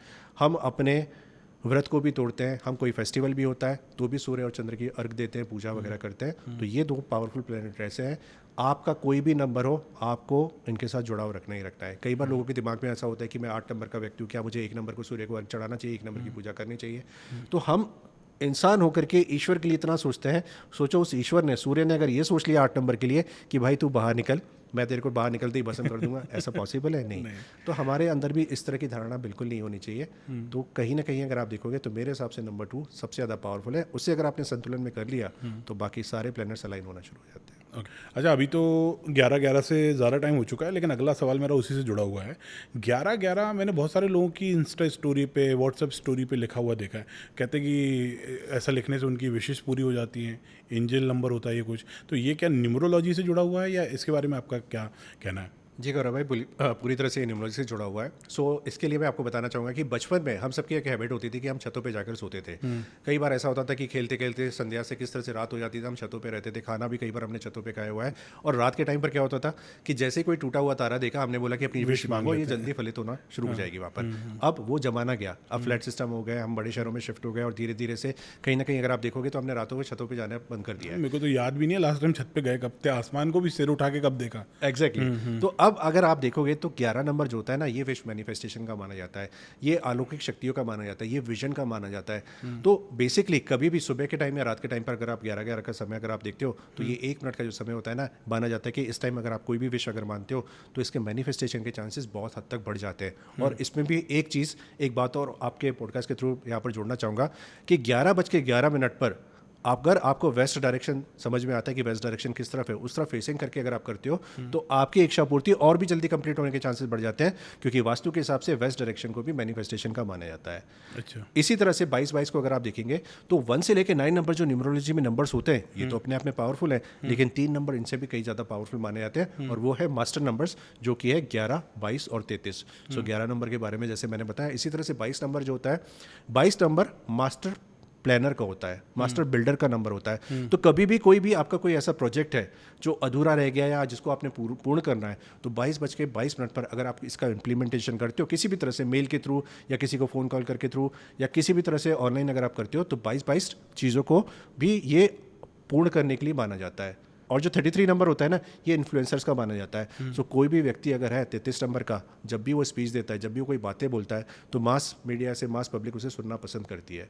तो 11, 22 और 33 बहुत ही पावरफुल नंबर माने जाते हैं। अच्छा, 11-11 जब अचानक हमें दिखे तब हमें विश मांगना है, या हम ऐसे सेट कर सकते हैं कि 11-10 हो गए हैं, जैसे ही 1 मिनट 11-11 होगी तो हम मांग लेंगे विश? वो बोला जाता है ना कि जब यूनिवर्स चाहती है तभी आपका कल्याण होगा। तो यूनिवर्स जिस दिन कल्याण चाहेगी आपका, तो आपको ऑटोमेटिक 11-11 दिख जाएगा और आप समझ जाना कि आपका कोई अधूरा कार्य पूर्ण होने के लिए मतलब वो समय जल्दी आ गया है। लेकिन अगर आप 11:10 का या 11:11 का अलार्म फिक्स करते हो कि 1 मिनट के बाद मैं बोलूँगा 11, तो ऐसा बिल्कुल नहीं होता। आपको यूनिवर्स से इंडिकेशन मिलते हैं, उनके साथ अलाइन होना बहुत ज़्यादा ज़रूरी है। तो इसलिए वो गाना बना है कि बाबू समझो इशारे। अगर इशारे आप यूनिवर्स के समझेंगे तो हो सकता है कि आपकी जो ख्वाहिशें, आपकी जो विश है वो पूरी हो जाए। और मेरी तो पहले से आपको शुभकामनाएं कि आप जो चाहते हैं वो करें। दुनिया में कोई भी चीज़ ऐसी नहीं है जिसके बारे में दो राय ना हो। हर चीज़ के बारे में इंसान दो राय बना लेता हूँ। मुझे तो हर बार ऑफिस याद आ जाता है कि अगर ऐसा हुआ तो दो बातें होंगी। तो दो बातें तो कभी भी आती हैं। न्यूमरोलॉजी की जब बात चलती है तो उसको लेकर कोई ऐसी गलत फहमी आपने सुनी है क्या, कि जो लोग बोलते हैं कि ऐसा करने से ऐसा होता है, इन नंबर्स पे ऐसा होता है, लेकिन वो मिथ हैं, गलत है। ऐसी कोई गलत फहमियों के बारे में आप बताएंगे? ऐसी एक नहीं कई सारी बातें हैं जहाँ पर हम सुन के ना उन सारी चीज़ों को फॉलो करना शुरू करते हैं, या फिर कई बार ऐसा है कि हम भ्रम में पड़ जाते हैं। सो एस्ट्रो, न्यूमेरो, वास्तु, ये जितनी भी है साइंस है, और जहाँ साइंस होती है वहाँ शोध होता है, वहाँ रिसर्च होते हैं, वहाँ एनालिसिस होते हैं, और उसके आउटकम भी हमें देखने को मिलते हैं। लेकिन हमने भ्रम में नहीं पड़ना, ये कोई टुटकेबाजी नहीं है या फिर ऐसे ओवरनाइट चीज़ों रिजल्ट देने वाली चीज़ें नहीं है। तो हमें थोड़ा इन सारी चीज़ों से बचना चाहिए। जैसे कई बार आपने अगर आप सुना भी होगा कि कोई पर्टिकुलर नंबर है, जैसे हाथ पे लिखने से हमारी लाइफ में ये पैसा आ सकता है या फिर यू टर्न हो सकता है। आप सोचो 140 करोड़ की जनता है, एक नंबर सब पे अगर काम कर जाएगा तो पूरा ब्रह्मांड ही उसे लिखने लगेगा। लेकिन आपकी डेट ऑफ बर्थ, आपकी ऊर्जा, आपका नाम, आपकी सोच, आपके टारगेट, सब कुछ डिफरेंट है। बिल्कुल। तो एक नंबर सब पे कैसे एप्लीकेबल हो सकता है? मतलब आपको अगर फीवर भी है तो डॉक्टर भी अलग अलग आपके टेम्परेचर, आपके बॉडी की जो सारी चेक करके चेक करके अलग अलग दवाइयाँ दी जाती हैं। सो आप अगर देखोगे कि कई बार लोगों का ये भी मानना होता है कि 3 और 6 एंटी नंबर्स हैं। अब 3 और 6 अगर एंटी नंबर्स अगर है तो आप मुझे बताइए कि सचिन तेंदुलकर के पास भी तो ये नंबर है, लेट श्री अब्दुल कलाम जी के पास भी 6-3 का कॉम्बिनेशन है। आप अगर अनिल कपूर का देखेंगे 6-3 का कॉम्बिनेशन है। अमेजोन के मालिक जेफ बेजोस के पास ये कॉम्बिनेशन है। दुनिया के सबसे बड़े stock market investor Warren Buffett के पास ये कॉम्बिनेशन है। फिर आखिर एंटी कहाँ हुआ? तो आप अगर एस्ट्रोलॉजी के हिसाब से जाएंगे, न्यूमरोलॉजी के हिसाब से, नो डाउट 3 और 6 के जो धारणा है, जो सोच है, उसमें जमीन आसमान का फर्क होता है। पर उसका मतलब ये नहीं कि आपस में हमेशा एंटी रिजल्ट्स ही देंगे। अगर एंटी रिजल्ट देना होता तो आज की डेट में कई लोग अपनी जो डिलीवरी होती है, मतलब डिलीवरी उस दिन करना ही पसंद नहीं करेंगे। सो बात यहाँ पर ये आती है कि हर तरह केस में 3 और 6 को जैसे 36 का आंकड़ा माना जाता है, तो ये एक्चुअल में 36 का आंकड़ा नहीं है। ये कई बार आपको बहुत सारी चीज़ें देता है। और मैं आपको एक चीज़ बता दूं, आप देख लीजिए, कई बार जैसे हम बोलते हैं कि 14, 24, 79, 18, 36 ये एंटी नंबर्स की कैटेगरी में आते हैं। आप दुनिया के मैक्सिमम अरबपतियों को देख लीजिए, उनके पास एंटी नंबर के कॉम्बिनेशंस आपको देखने को मिल जाएंगे। तो ये पैसा, यश, कीर्ति सब कुछ लेकर के आता है। लेकिन होता क्या है कि जिस भी इंसान के पास एंटी नंबर हो ना, आप उसके बिहेवियर में देखना, अगर एंटी नंबर्स उसकी डेट ऑफ बर्थ में है तो वो पर्टिकुलर फ्रिक्वेंसी उसके माइंड में भी चलती है। तो ऐसे लोग जल्दी इरिटेट हो जाते हैं। तो वो चीज़ें आपको देखने को मिल सकती है। अब कई बार ऐसा होता है कि हम बोलते हैं कि 248 आपकी डेट ऑफ बर्थ में अगर आता है या मोबाइल नंबर में अगर आता है तो ये प्रॉब्लम्स क्रिएट करना शुरू कर देता है। ये मैंने भी सुना है। बिल्कुल। तो अब 248 कैसे बुरा हो सकता है? नंबर सारे अच्छे हैं, कोई नंबर्स बुरे नहीं है, पर हाँ यहाँ पर बात ये आती है कि 248 अगर किसी के भी मोबाइल नंबर में 3 या 3 से ज़्यादा बार अगर आता है तो वहाँ पर इशू क्रिएट कर सकता है, लेकिन 1 या 2 बार अगर प्रेजेंट है तो उस पर कोई भी हानि नहीं, कोई भी प्रॉब्लम इस तरह की हमें देखने को नहीं मिली। ओके, बचपन से सुनता आ रहा हूँ ये 13 नंबर को इतना अशुभ क्यों माना जाता है? बोले 13 नंबर पे कोई काम मत करना, 13 तारीख पे कोई काम मत करना, गाड़ी में 13 नंबर मत लो, सीट की 13 नंबर पे मत बैठो। तो 13 नंबर का क्या गणित है? 13 नंबर की अपनी एक कहानी है। 1947 के पहले हम सब अंग्रेजों के कब्जे में थे और सारे जो भी चीज़ें होती थी, कई बार हमने अंग्रेजों की उस शासक की फॉलो भी हमने की हुई है। तो आप अगर देखोगे तो जीसस क्राइस्ट के जो 13th डिसाइपल थे, जो उनके 13th फॉलोवर थे, उन्होंने उनके साथ बिट्रे किया था, धोखा किया था, जिसके कारण से पूरी दुनिया भर में, विश्व भर में एक तरह से 13 नंबर को अनलकी यानी बेकार खराब नंबर माना गया था, जिसके बाद उनकी हत्या हुई थी 13th डिसाइपल के कारण से। और ये पर्टिकुलर धारणा पूरे विश्व भर में फैलती गई। तो जब अंग्रेज हिंदुस्तान में थे, उन्होंने भी इसको फॉलो करना शुरू कर दिया। तो हम जब वहाँ पर थे, उनकी बातों को सुनते थे या करते थे, तो हमने भी उसे एक तरह से मानना शुरू कर दिया कि 13th अनलकी नंबर में माना जाता है। आप अगर देखोगे कि नरीमन पॉइंट हुआ, मुंबई का एक सबसे क्रीम इलाका जो होता है, वहाँ पे 13 नंबर का या तो आपको फ्लोर नहीं मिलेगा या फिर आपको 13 नंबर का बटन नहीं मिलेगा। कई बार ऐसा भी हुआ है कि 12 से सीधा 14 नंबर उन्होंने वहाँ पर मेंशन किया हुआ है। सो ये जो पर्टिकुलर धारणा है ये वेस्टर्न कंट्रीज़ की है, हमारे यहाँ पर ऐसा कुछ भी नहीं है। हालांकि 13 नंबर की जो डेफिनेशन है वो ज़रूर नेगेटिव है, लेकिन 13 नंबर नेगेटिव नहीं है अपने आप में। तो मतलब अंग्रेज़ों का दिया हुआ है? ये उन्हीं का दिया हुआ है, लेकिन अगेन मैं एक बात बोलना चाहूँगा कि कोई भी नेगेटिव नंबर है या अनलकी नंबर है, जब वो दूसरे अनलकी नंबर के साथ कंबाइन होता है तो उसकी टेंडेंसी बढ़ जाती है। तो उस कारण से हो सकता है कि 13 नंबर अनलकी माना जाए, लेकिन अकेला 13 नंबर अनलकी नहीं होता है एक तरह से। और मैं तो ये मानता हूँ कि हम बैठे हैं इंदौर में, बगल में है उज्जैन, उज्जैन में बैठे हैं बाबा महाकाल, और वहाँ की गाड़ियों का रजिस्ट्रेशन नंबर है MP 13। तो जहाँ बाबा बैठे हुए हैं, 13 नंबर हो, 14 नंबर हो, 15 नंबर हो, सब शुभ है। तो बाबा का नाम ले। बहुत ही अच्छा पॉइंट पकड़ा है गौरव भाई आपने। और ये सारे लोगों को भी मैं बोलना चाहूँगा कि आप देखो कि उज्जैन महानगरी में बाबा महाकाल भी है, और हमने देखा कि पूरे दुनिया भर के जो सत्यवादी राजा थे, राजा विक्रमादित्य, वो भी उज्जैन के ही थे। बिल्कुल बिल्कुल। तो आप सोचिए कि 13 नंबर कितना पावरफुल हो सकता है। और एक बात मैं फिर से यहाँ पर बोलना चाहूँगा आपके मंच के थ्रू, इस दुनिया में जितने भी पावरफुल चीज़ें होती हैं उसको भ्रम में डाल करके आपको वहाँ से डिस्ट्रैक्ट किया जाता है। तो जहाँ पर भी डिस्ट्रैक्शन दिख जाता है वहाँ समझो असली खजाना छुपा है। तो इसलिए बाबा महाकाल का नाम लीजिए और अपने काम में लग जाइए। अच्छा, ले दे के बात फिर आ जाती है पैसे पे, है ना, कि जेब में पैसा कहाँ से आए। तो न्यूमरोलॉजी इसमें कोई हेल्प कर सकती है? क्योंकि हाथ में वो नंबर लिख के पैसा आएगा, वो तो आपने मना कर दिया आइडिया, तो वो आइडिया तो अब चलेगा नहीं। तो पैसे कैसे आए न्यूमरोलॉजी के हिसाब से, वो थोड़ा बताओ। पैसा तो गौरव भाई कर्म से ही आएगा, काम वही बंदा करेगा तो पैसा आएगा। लेकिन कई बार हम ये सोचते हैं कि काश मुझे कोई ऐसा नंबर मिल जाए, कोई ऐसा प्लेनेट की विधि मिल जाए, कोई ऐसी रेमेडी मिल जाए जिससे हमारे पैसा आ जाए। तो ये सेकेंडरी, ये पर्टिकुलर साइंस, जैसे हमेशा से बोलता हूँ कि आपको सपोर्ट देने के लिए, आपको रास्ता दिखाने के लिए इन सारी चीज़ों को फॉलो करके आप कभी पैसा नहीं कमा सकते हो। तो एक गाइडेंस होता है, एक रास्ता दिखाया जाता है, तरीके बताए जाते हैं जिससे आप ये सारी चीज़ें कर सकते हो। सो न्यूमरोलॉजी में एक चीज़ यहाँ पर बोलना चाहूँगा कि numerology is all about name correction, but हर बार सबके नेम करेक्ट हो ये ज़रूरी भी नहीं होते हैं। तो कई बार केसेस में अगर आप देखोगे कि बहुत सारे ऐसे बड़ी बड़ी पर्सनालिटीज़ हैं, जैसे लता मंगेशकर जी थी, या बोमन ईरानी है, या फिर माइकल जैक्सन है, या फिर अक्षय कुमार है, और अभी कपिल शर्मा के केस में अगर आप देखोगे, ऐसे बहुत बड़ी बड़ी हस्तियाँ हैं जिनके नाम का टोटल बहुत ही नेगेटिव नंबर पर आता है, लेकिन फिर भी आप देखो यश, कीर्ति, पैसा, सब कुछ अच्छी फैमिली, सब कुछ है इनके पास में। तो बात ये आती है कि न्यूमरोलॉजी में हम जो गणित चेक करते हैं वो ये रहता है कि आपके नाम की कंपैटिबिलिटी आपके डेट ऑफ बर्थ के नंबर के साथ में जिस दिन मैच करना शुरू कर जाएगी, कंपैटिबल होना शुरू हो जाएगी, उस दिन से आपके जो मुश्किलों के द्वार है वो धीरे धीरे ख़त्म होना शुरू होते हैं, आपके सफलता के द्वार वहाँ पर खुलना शुरू हो जाते हैं। तो बेसिकली अगर आप देखोगे, जो मैं पहले भी कई बार लोगों को ये बताना चाहता हूँ कि आप जो अपने नाम का करेक्शन करते हैं कि मैंने डबल आर कर दिया, डबल जे कर दिया, डबल आई कर दिया, इस तरह से मत कीजिए। ये पर्टिकुलर साइंस अगर इतनी इजी होती तो आज की डेट में हर बच्चा ऐसे करना शुरू कर देता, और लेकिन वाकई में कर भी रहा है। मुझे उस दिन कुछ दिनों पहले एक कॉल आया, किसी ने बोला कि सर मुझे आपसे कंसल्टेशन लेनी है। हमने जब बात करनी शुरू की तो बोला कि सर ठीक है, आपने तो मुझे बता ही दिया कि एक नंबर मेरे लिए लकी है, तो मैं 35 नंबर पे मेरा नाम है तो 37 करने के लिए मुझे डबल बी करना है, तो मेरा नाम करेक्शन हो गया।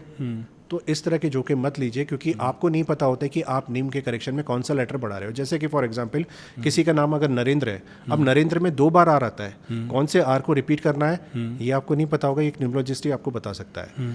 कई बार ऐसा भी होता है कि आपके नाम में करेक्शन की ज़रूरत ही नहीं पड़ती है। तो बेसिकली जैसे आपने पूछा कि न्यूमरोलॉजी पैसा कमाने में कैसे यूज़ हो सकती है, तो मैं आपको बताऊँगा कि जैसे ये पर्टिकुलर साइंस इस तरह से काम करती है कि आपके घर में सैमसंग का टीवी लगा हुआ है, आपने एलजी के रिमोट से उसे ऑपरेट करना चाहा, दोनों ब्रांडेड है लेकिन आपस में कंपैटिबल नहीं है। तो इसी तरह से हमारे नाम के पीछे भी इसी तरह की एनर्जी होती है कि आपके डेट ऑफ बर्थ की एक ऊर्जा होती है। जब उस ऊर्जा को आपके नाम के हिसाब से मिलाया जाता है तो एक फ्रीक्वेंसी क्रिएट होती है। वो फ्रीक्वेंसी अगर पॉजिटिव क्रिएट हुई तो आपके पैसे कमाने के रास्ते भी थोड़े से ईजी पड़ जाते हैं। तो मतलब आधी अधूरी जानकारी से नाम वाम चेंज मत करना भाई। कोई अच्छा अंक ज्योतिष हो, आप राजीव जी से भी कनेक्ट कर सकते हैं, वो जो मार्गदर्शन दें उनके मार्गदर्शन में ये काम कीजिए। यहाँ पे एक और सवाल ये बनता है कि नाम चेंज हो गया, ठीक है, उनको रिजल्ट अच्छे मिलने लगे, लेकिन क्या कभी ऐसा भी हो सकता है कि कोई नाम चेंज कराए और वो बैकफायर हो जाए, मतलब रिजल्ट और उसके ख़राब होने लगे? ऐसा भी हो सकता है क्या नाम चेंज करने से? बिल्कुल ठीक बात है। और कई बार ये बैकफायर भी करते हैं। और बैकफायर कैसे करते हैं, जैसे मैंने अभी आपको बताया कि हम बिना सोचे समझे किसी भी लेटर को प्लस या माइनस कर देते हैं, लेकिन उसके पीछे की फ्रीक्वेंसी, वाइब्रेशन, एनर्जी नहीं पता होता है। आज की डेट में अगर आप यूट्यूब में कई सारे न्यूमरोलॉजी के वीडियोस अगर आप देखेंगे तो आज तक हमने सिर्फ यही पढ़ा कि किसी की डेट ऑफ बर्थ में रिपीटेड नंबर्स है, मिसिंग नंबर्स है, मुझे इस नंबर पे टोटल ले जाना चाहिए, तो हम अपने हिसाब से सारे ऑपरेशन सर्जरी करना शुरू कर देते हैं। लेकिन ये सर्जरी कितनी घातक हो सकती है, ये आने वाले समय में जब बाद में लोगों को पता पड़ता है, फिर वो जाता है एक न्यूमरोलॉजिस्ट के पास कंसल्ट करने के लिए कि मेरे साथ में ऐसा क्यों हो रहा है। कई बार ऐसा भी हो रहा है कि अधूरी नॉलेज के कारण से कई लोगों का इस साइंस से विश्वास उठ गया है। तो मैं आपको यही बोलूँगा कि जो सर्जरी का काम है वो किसी प्रैक्टिशनर का है, किसी सर्जन का है, ना कि एक आम व्यक्ति का है। तो यहाँ पर एक बात और भी है, कई सारे क्लाइंट्स मेरे पास आते हैं, जब मैं उनका नाम देखता हूँ कि जो दुनिया लोग जिसे नेगेटिव मानती है राहु, शनि और केतु के नंबर पर, कि मेरा नाम तो राहु पर है, शनि पर है, आप सर मेरा नाम चेंज कर दीजिए। लेकिन जब उनके नाम में देखता हूँ कि इतनी पावरफुल एनर्जी है कि पैसे में समृद्ध हो सकता है, और जब पूछता हूँ तो बोलते हैं कि हाँ सर पैसा तो बहुत है, तो फिर ऐसे नाम को मैं डिस्टर्ब ही नहीं करता हूँ, क्योंकि मुझे पता है कि उसका नेगेटिव नंबर के नाम को अगर मैं पॉजिटिव में भी ले जाऊँगा तो पीछे के डिस्ट्रैक्शंस होंगे जिसके कारण से उसका फाइनेंशियल डाउन हो जाएगा। तो ऐसे कई केसेस में मैं नाम करेक्शन भी रिकमेंड नहीं करता हूँ। तो जैसे ऑपरेशन सर्जन से कराते हैं वैसे ही अंक ज्योतिषी से ही अपना नाम चेंज कराना। अपनी जो नॉलेज है अगर वो आपको सही लगती है तो आप उसकी तरफ बढ़िए, लेकिन अगर आपको लगता है कि नहीं थोड़ी सी भी कोई कमी है तो भाई साहब किसी ढंग के अंक ज्योतिषी के साथ पहले कंसल्ट कर लेना। सही कहा ना? बिल्कुल बिल्कुल ठीक बात है। अच्छा, करियर तो न्यूमरोलॉजी में भी लोग अब बनाना शुरू कर रहे हैं, क्योंकि कई सारे कोर्सेज मैंने देखे हैं सोशल मीडिया पे जो लोग सिखा रहे हैं न्यूमरोलॉजी को। आप एज एन न्यूमरोलॉजिस्ट इस करियर को किस तरह से देखते हैं? क्या ये एक अच्छा ऑप्शन हो सकता है आने वाले समय पे? देखिए आजकल की डेट पे ना अगर आप देखेंगे तो बहुत सारी प्रॉब्लम्स हर किसी की लाइफ में कहीं ना कहीं आपको देखने को मिलती है। मार्गदर्शन दिखाने वाले बहुत ही कम लोग हैं। तो इसके ज़रिए मैं यही बोलना चाहूँगा कि जिन लोगों को इंटरेस्ट है, जिन लोगों को पैशन है करने का, इसको कमाई का ज़रिया न मानते हुए हम इसको सेवा भाव में भी देखें। नो डाउट सेवा से ही पेट नहीं भरता है, पैसे फीस भी लगती है उसकी इसमें, लेकिन आपका पैशन ज़रूर होना चाहिए। अगर आपका पैशन है तो आप बिल्कुल इसे सीख सकते हैं। और यहाँ पर कहीं ना कहीं अगर आप देखेंगे तो इस तरह के जो पर्टिकुलर कोर्सेज हैं, मैं भी अपने स्टूडेंट्स को सिखाता हूँ कि न्यूमरोलॉजी में किस तरह से आपके पर्टिकुलर नंबर्स को जज कर सकते हो, किस तरह से एनालिसिस कर सकते हो। और आज की डेट में ये सबसे ऑप्शन इसलिए भी है क्योंकि आप देखेंगे कि कई हाउसवाइफ्स हैं जो अपने पैरों पर खड़ा होना चाहती हैं, कई सारे रिटायर्ड लोग हैं जो एक एज के बाद उनको कोई काम नहीं मिल पाता या काम नहीं कर पाते या घर से बाहर नहीं निकल पाते हैं, वो भी घर पर बैठकर इस पर्टिकुलर प्रैक्टिस को कर सकते हैं और बहुत ही अच्छी तरह से कर सकते हैं। ये पर्टिकुलर साइंस में आने के लिए आपको सबसे ज़्यादा ज़रूरत होती है पेशेंस की और डेडिकेशन की। दो चीज़ें अगर आपके पास में है तो आप इस साइंस में आकर लोगों का भी उद्धार कर सकते हैं। अच्छा, कोई पैरामीटर है क्या कि चुने कैसे कि जिससे सीखना है वो सही है कि नहीं? जैसे कॉलेज की तो अपन रेटिंग देख लेते हैं कि इस कॉलेज में पढ़ेंगे उसकी रेटिंग्स अच्छी है। अगर हमें सीखने के लिए किसी को सिलेक्ट करना है तो उसका कोई पैरामीटर आप बता पाएंगे क्या है? सबसे पहले हम बोलते हैं ना कि first impression is the last impression. आप जिस भी मेंटोर को देखेंगे, जब भी उनसे बातें करेंगे, जब उनके वीडियोस देखेंगे, तो उनके आभा मंडल की जो ऊर्जा होती है उससे ही सबसे पहले आपको ज्ञात होना शुरू हो जाएगा। और ये ज्ञान तभी आपको मिलेगा जब आपकी छठी इंद्रिय आपकी अलर्ट होगी या फिर विकसित होगी। तो हम सबको ईश्वर ने एक सिक्स सेंस दिया हुआ है, तो सबसे पहले तो सिक्स सेंस काम पर आता है कि कौन सा मेंटोर्स होता है जो आपको इस लाइन में आगे बढ़ा सकता है। दूसरा ये होता है कि मैं कई लोगों को बोलता हूँ कि ईश्वर ने आपको कुछ पर्टिकुलर नंबर्स दिए, जैसे किसी की डेट ऑफ बर्थ या डेस्टिनी नंबर में 2, 3, 4, 7 नंबर अगर आ जाते हैं, या कोई भी एक नंबर आ जाते हैं या दो नंबर अगर आ जाते हैं, तो भगवान ने, ईश्वर ने आपको एक इंट्यूटिव पावर दी है। सो जिसके पास इंट्यूटिव पावर होती है वो इस पर्टिकुलर साइंस में बहुत अच्छा कर जाते हैं। और ये ऐसा भी होता है कि आप किसी क्लाइंट को, आप कोई भी प्रॉब्लम में अगर आपके पास में आया, आपने सिर्फ उसको इतना ही बोल दिया, बाई चांस मुंह से गलती से आपके निकल गया कि रात को दूध में हल्दी डालकर मिलाकर पी जाना, आप ठीक हो जाओगे, तो वो रेमेडी भी उसके काम आ जाती है। इतनी पावरफुल चीज़ें होती हैं ये। तो कहीं ना कहीं अगर आप देखोगे कि एक तो सामने वाले की ऊर्जा, फिर आपको जो भगवान ने ईश्वर ने ऊर्जा दी है उसके सहयोग से भी आप इस लाइफ में बहुत आगे तक जा सकते हैं। कोई भी फंक्शन आ जाए, कोई पार्टी आ जाए, शादी आ जाए, जैसे ही इनविटेशन आता है तो पहले दिमाग में ये चलने लगता है कि क्या पहनना है, और उसके साथ एक सवाल आता है कि क्या देना है गिफ्ट। मनी प्लांट को या अलग अलग प्लांट्स को आजकल लोग एक दूसरे को बहुत गिफ्ट कर रहे हैं, तो मनी प्लांट का एक अच्छा गिफ्ट ऑप्शन है। पहले आपके पहले वाले सवाल पर आता हूँ, क्या पहनना चाहिए। कई ऐसे केसेस में ना मैं अपने इंस्टाग्राम और फेसबुक पर अपडेट करता रहता हूँ कि आज का बेस्ट कलर क्या है। नॉर्मली धारणा क्या होती है कि सोमवार का जो दिन होता है, सोमवार यानी चंद्र यानी लाइट कलर, मंगल यानी नौ लाल कलर, और इसी तरह से बुध का कलर हरा होता है, बृहस्पति का येलो होता है। ये तो दिन के कलर हो गए, लेकिन ब्रह्मांड की अपनी एक ऊर्जा जो होती है डेली के हिसाब से चेंज होती है, वो दिन के हिसाब से नहीं। दिन के हिसाब से तो ये परमानेंट नंबर्स कलर्स हो गए, लेकिन आए दिन के जो कलर्स होते हैं, ये आप मेरे ऑफिशियल वेबसाइट पर या फिर आप मेरे इंस्टाग्राम चैनल पर भी देख सकते हैं। तो वो कलर के जो कपड़े होते हैं अगर आप पहनते हैं तो आप उस दिन यूनिवर्स के साथ अलाइन हो सकते हैं। आप कभी इंटरव्यू पर जा रहे हैं, किसी डील के लिए जा रहे हो, कोई बहुत इंपॉर्टेंट मीटिंग के लिए जा रहे हो, आप उस कलर के कपड़ों को प्रेफर कीजिए। लेकिन साथ में मैं वहाँ पर ये भी अपलोड करता हूँ कि आज का जो कलर है जो आपको उपयोग में नहीं लाना है या यूज़ नहीं करना है, वो सबसे इंपॉर्टेंट है। तो वो आपने नज़रअंदाज ज़रूर करना है, उसे आपने इग्नोर ज़रूर करना है, भले आप पॉजिटिव कलर पहने या ना पहने। दूसरी बात, जैसे आपने मनी प्लांट का सोचा, तो मनी प्लांट की भी एक खासियत है कि मनी प्लांट को भी चोरी करके लगाया जाता है। और इसी तरह से कई बार आपने ऑफिस में या कई डॉक्टर्स के क्लिनिक पे, रेस्टोरेंट वगैरह में देखा होगा, हमने बहुत सारी रेमेडीज़ जो है ना फेंग शुई से ली हुई है, चाइनीज़ पद्धति से ली हुई है। जैसे आपने देखा होगा कि वहाँ पर नज़र दोष के कुछ हैंगिंग टाइप के इंस्ट्रूमेंट मिलेंगे। लाफिंग बुद्धा आपको देखने को मिलेगा, जो जिसका पोस्चर इस तरह से होता है। आपने प्लेट के ऊपर कछुए को देखा होगा जिसका पानी हम डेली से चेंज करते हैं। तो इस तरह के कई सारे फेंग शुई की रेमेडीज़ है जो हम फॉलो करते हैं। लेकिन आज की डेट में मान लीजिए आज कोई त्यौहार आता है, दिवाली का है, या आप किसी की शादी में जाते हो, किसी के बर्थडे में जाते हैं, कई ओपनिंग सेरेमनी में जाते हैं शोरूम के उसके घर पे, हम नॉर्मली क्या करते हैं, ड्राई फ्रूट्स लेके जाएंगे, कुकीज़ लेकर जाएंगे, बिस्किट्स, या फिर आप कोई हैम्पर लेकर जाते हो, गिफ्ट हैम्पर, या फिर आप बुके वगैरह लेकर जाते हो। ऐसा क्यों नहीं करते हम कि कोई ऐसी चीज़ दी जाए जिससे उसके घर की पॉजिटिविटी ऊर्जा भी बढ़े, उस इंसान की भी ऊर्जा एक पॉजिटिव डायरेक्शन में जाए। तो आप अगर स्क्रीन पर यहाँ पर पब्लिक को, जनता को दिखाना चाहेंगे, तो ये जो पेंटिंग्स मैं आपको दिखा रहा हूँ, ये पर्टिकुलर पेंटिंग्स जो होती है आपकी डेट ऑफ बर्थ और आपके नाम से हिसाब से बनती है। इसकी पूरी दुनिया भर में डिमांड बहुत ज़्यादा है, लेकिन इसकी अवेयरनेस इंडिया में बहुत ज़्यादा कम है। और मैं अपने माध्यम से लोगों को बताना चाहता हूँ कि ये पेंटिंग अपने आप में बहुत ही पावरफुल मानी जाती है। इसका उपयोग करने का भी एक तरीका, एक प्रोसीजर होता है। लेकिन अब आप किसी के यहाँ पर अगर जाते हो तो गिफ्ट के तौर पर इन पेंटिंग्स को लेकर के जाइए, और आप इसे मेरे वेबसाइट के थ्रू या मेरे सोशल मीडिया के थ्रू भी ऑर्डर कर सकते हैं। आप बहुत ही ज़्यादा अंतर देखेंगे जब भी आप इन पेंटिंग्स को एक पर्टिकुलर डायरेक्शन में लगाते हैं, तो इसका भी एक ऊर्जा की तरह काम होता है। और कई बार मैं ये पर्टिकुलर पेंटिंग्स उन शोरूम्स में और उन कंपनीज़ में भी देता हूँ जिनके यहाँ पर फुटफॉल इंक्रीज़ नहीं होता है, जिनके पास टर्नओवर्स बहुत ज़्यादा कम हो जाते हैं। सो ये अपने आप में एक हमारे शास्त्रों की देन है जो इस पर्टिकुलर न्यूमरोलॉजी में हमने इसे इंट्रोड्यूस किया हुआ है। अच्छा, अभी बहुत सारे वॉर्स चल रहे हैं और उसमें से एक वॉर है रूस और यूक्रेन का। ये ख़त्म होगा कभी कि ये भी ऐसे ही चलता रहेगा? ये काफ़ी समय से तो चल रहा है और इसी तरह से इसका कंटिन्यू अभी तक रहने वाला है कुछ समय और के लिए। लेकिन इस तरह के जो युद्ध है, ये अभी आपने एक कंसर्न को सामने लेकर के आए, लेकिन इस तरह के और भी आगे कंसर्न देखने को मिल सकते हैं।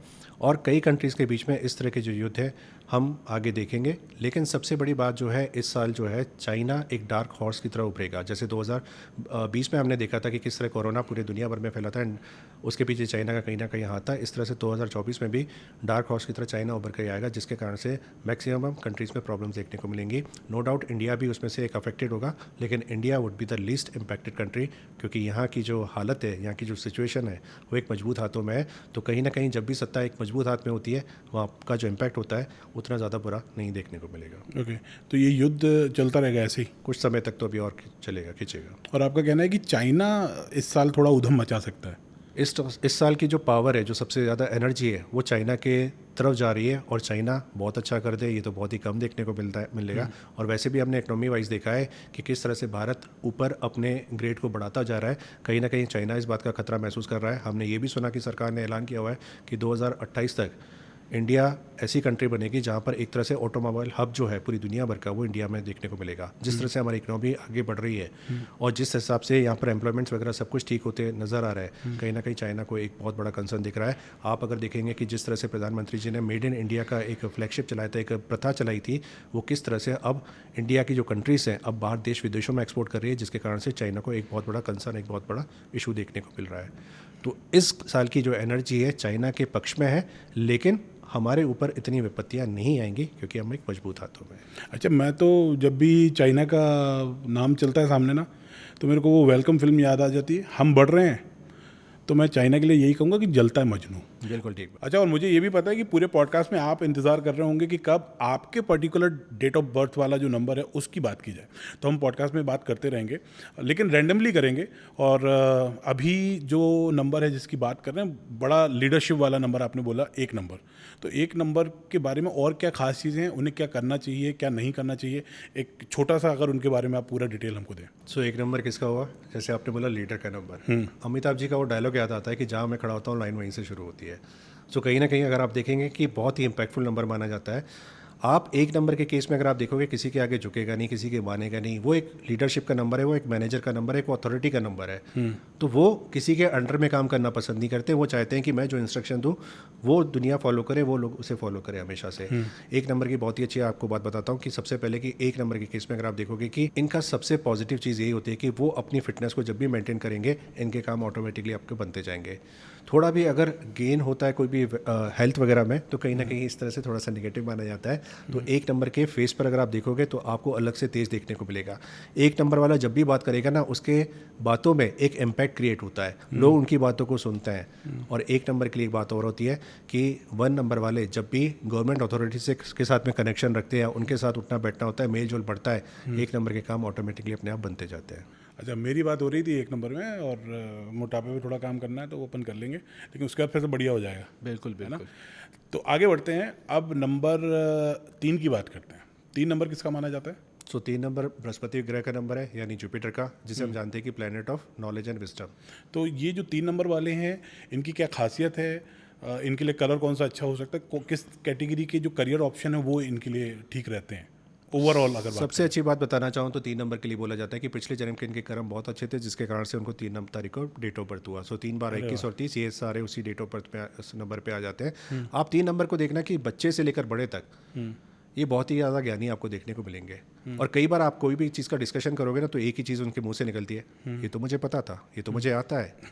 इस बात पे तो कोई दोहरा ही नहीं है, ये तो सारी चीज़ें मुझे पता है। आप कभी भी डिस्कशन कोई भी चीज़ करोगे ना, उनको सब कुछ पता होता है। और ये बात भी फैक्ट है कि बच्चे से लेकर बड़े तक इनको रीडिंग हैबिट्स होती है, कई किताबें पढ़ते हैं, कई लिटरेचर्स पढ़ते हैं, इनको न्यूज़ देखना बहुत पसंद होता है। 3 नंबर के केस में अगर आप देखोगे तो इनकी जो वियरिंग होती है, इनकी जो धारणा होती है, ऊपर से पर्सनैलिटी अगर आप देखोगे तो बहुत ही, भले ही ब्रांडेड कपड़े हो या सिंपल कपड़े हो, लेकिन ये प्रॉपर आयरन होने चाहिए, प्रॉपर नीट एंड क्लीन होना चाहिए। 3 नंबर के केस में अगर आप देखोगे तो दुनिया भर में ये ऐसा नंबर माना जाता है जो सबकी हेल्प करना पसंद होता है। लेकिन 3 नंबर के पीछे एक नेगेटिव भी होता है कि कई बातों में, चीज़ों में इनको लगता है कि हमारे पास सारा ज्ञान है, तो कई बार ये दूसरों को सुनना पसंद नहीं करते हैं। लेकिन एक सबसे इम्पैक्टफुल बात, जैसे मैंने कहा था कि ये जीरो से हीरो बनाने की ताकत रखता है। आपके घर में कोई भी 3 नंबर का व्यक्ति है और उसे आप अपने साथ में बिजनेस पार्टनर बना लेते हैं अगर, तो आपका बिजनेस में 4 चांद लग जाएंगे। ये मेरी तरफ से आपको एक रेमेडी या टिप बताना चाहूँगा 3 नंबर के लिए, क्योंकि 3 नंबर को हम ATM ऑफ द हाउस भी मानते हैं। ओके, मैंने इसमें पूछा आपसे कि करियर ऑप्शन उनके कौन से अच्छे हो सकते हैं उनके लिए, और उनका कलर उनके लिए कौन सा अच्छा हो सकता सो 3 नंबर के लिए बेस्ट कलर येलो माना जाता है। और करियर ऑप्शन के हिसाब से अगर आप देखेंगे तो 3 नंबर होता है कम्युनिकेशन का। आप ABC में भी देखेंगे तो C नंबर 3rd नंबर आता है, और C से कम्युनिकेशन शुरू होता है। तो आप देखना कि 3 नंबर की ना जो बोलने की कला होती है, ये बहुत अच्छा माना जाता है। सो कहीं पर भी एंकरिंग होगी, या काउंसलिंग का काम होगा, या फिर मीडिएटर होगा, कोई कमीशन का काम होगा, ये सारी चीज़ें होती हैं। दूसरा, जो भी एजुकेशन से रिलेटेड फील्ड होती है, 3 नंबर को बहुत अच्छा वहाँ पर देखने को मिलेगा। साथ में अगर आप देखेंगे जो भी रिटेल का काम होता है, यानी एक हाथ से प्रोडक्ट दिया, दूसरे हाथ से पैसा लिया। तीसरा, फाइनेंशियल ग्रोथ या फाइनेंशियल सिस्टम से कनेक्शन। तो आप देखोगे कि insurance, mutual fund, stock market, fund manager, ये जितने होते हैं 3 नंबर वाले, इस तरह के भी लोग जो होते हैं, CA CS वगैरह, तो जहाँ पर भी यहाँ पर भी गणित अटैच्ड होता है, कैलकुलेशंस अटैच होता है, 3 नंबर वहाँ पर बहुत अच्छा योगदान देते हैं। हम 5 सीरियल आता था, 5 नंबर की भी बात कर लेते हैं। बड़ा पसंद था वो सीरियल। क्या 5 नंबर वाले जो होते हैं उनको क्या क्या पसंद होता है और कैसा उनका व्यक्तित्व होता है? तो आपने 5 की बात की, तो पंच तत्व में भी 5 कलर्स हैं। हम 5 की स्टोरी आपने बताई, हमारे हाथों में भी पंचे में 5 उंगलियां हैं। सो 5 एक मूल आधार माना जाता है। इस ब्रह्मांड की रचना भी पंच तत्व से हुई है। आप अगर देखोगे कि 5 अपने आप में बहुत ही पावरफुल नंबर इसलिए भी माना जाता है क्योंकि 5 अंक से पहले 4 नंबर आते हैं, 5 के बाद 4 नंबर आते हैं। तो इस तरह का जो व्यक्ति होता है ना, ये हर तरह के वर्ग के साथ जुड़ा होता है, हर तरह के वर्ग के साथ अच्छा इसकी निपटी भी है। बच्चों के साथ बच्चा बन जाता है, बड़ों के साथ बड़ों की तरह पेश आएगा, किसी फीमेल के साथ उसी की तरह पेश आएगा। तो 5 नंबर ना मल्टी टैलेंटेड का भी नंबर होता है। मैक्सिमम केसेस में आपको देखने को मिलेगा कि जो 5 नंबर वाले लोग होते हैं उनको कभी भी एक काम से सेटिस्फेक्शन नहीं होता है। 5 तरह के डिफरेंट काम होंगे।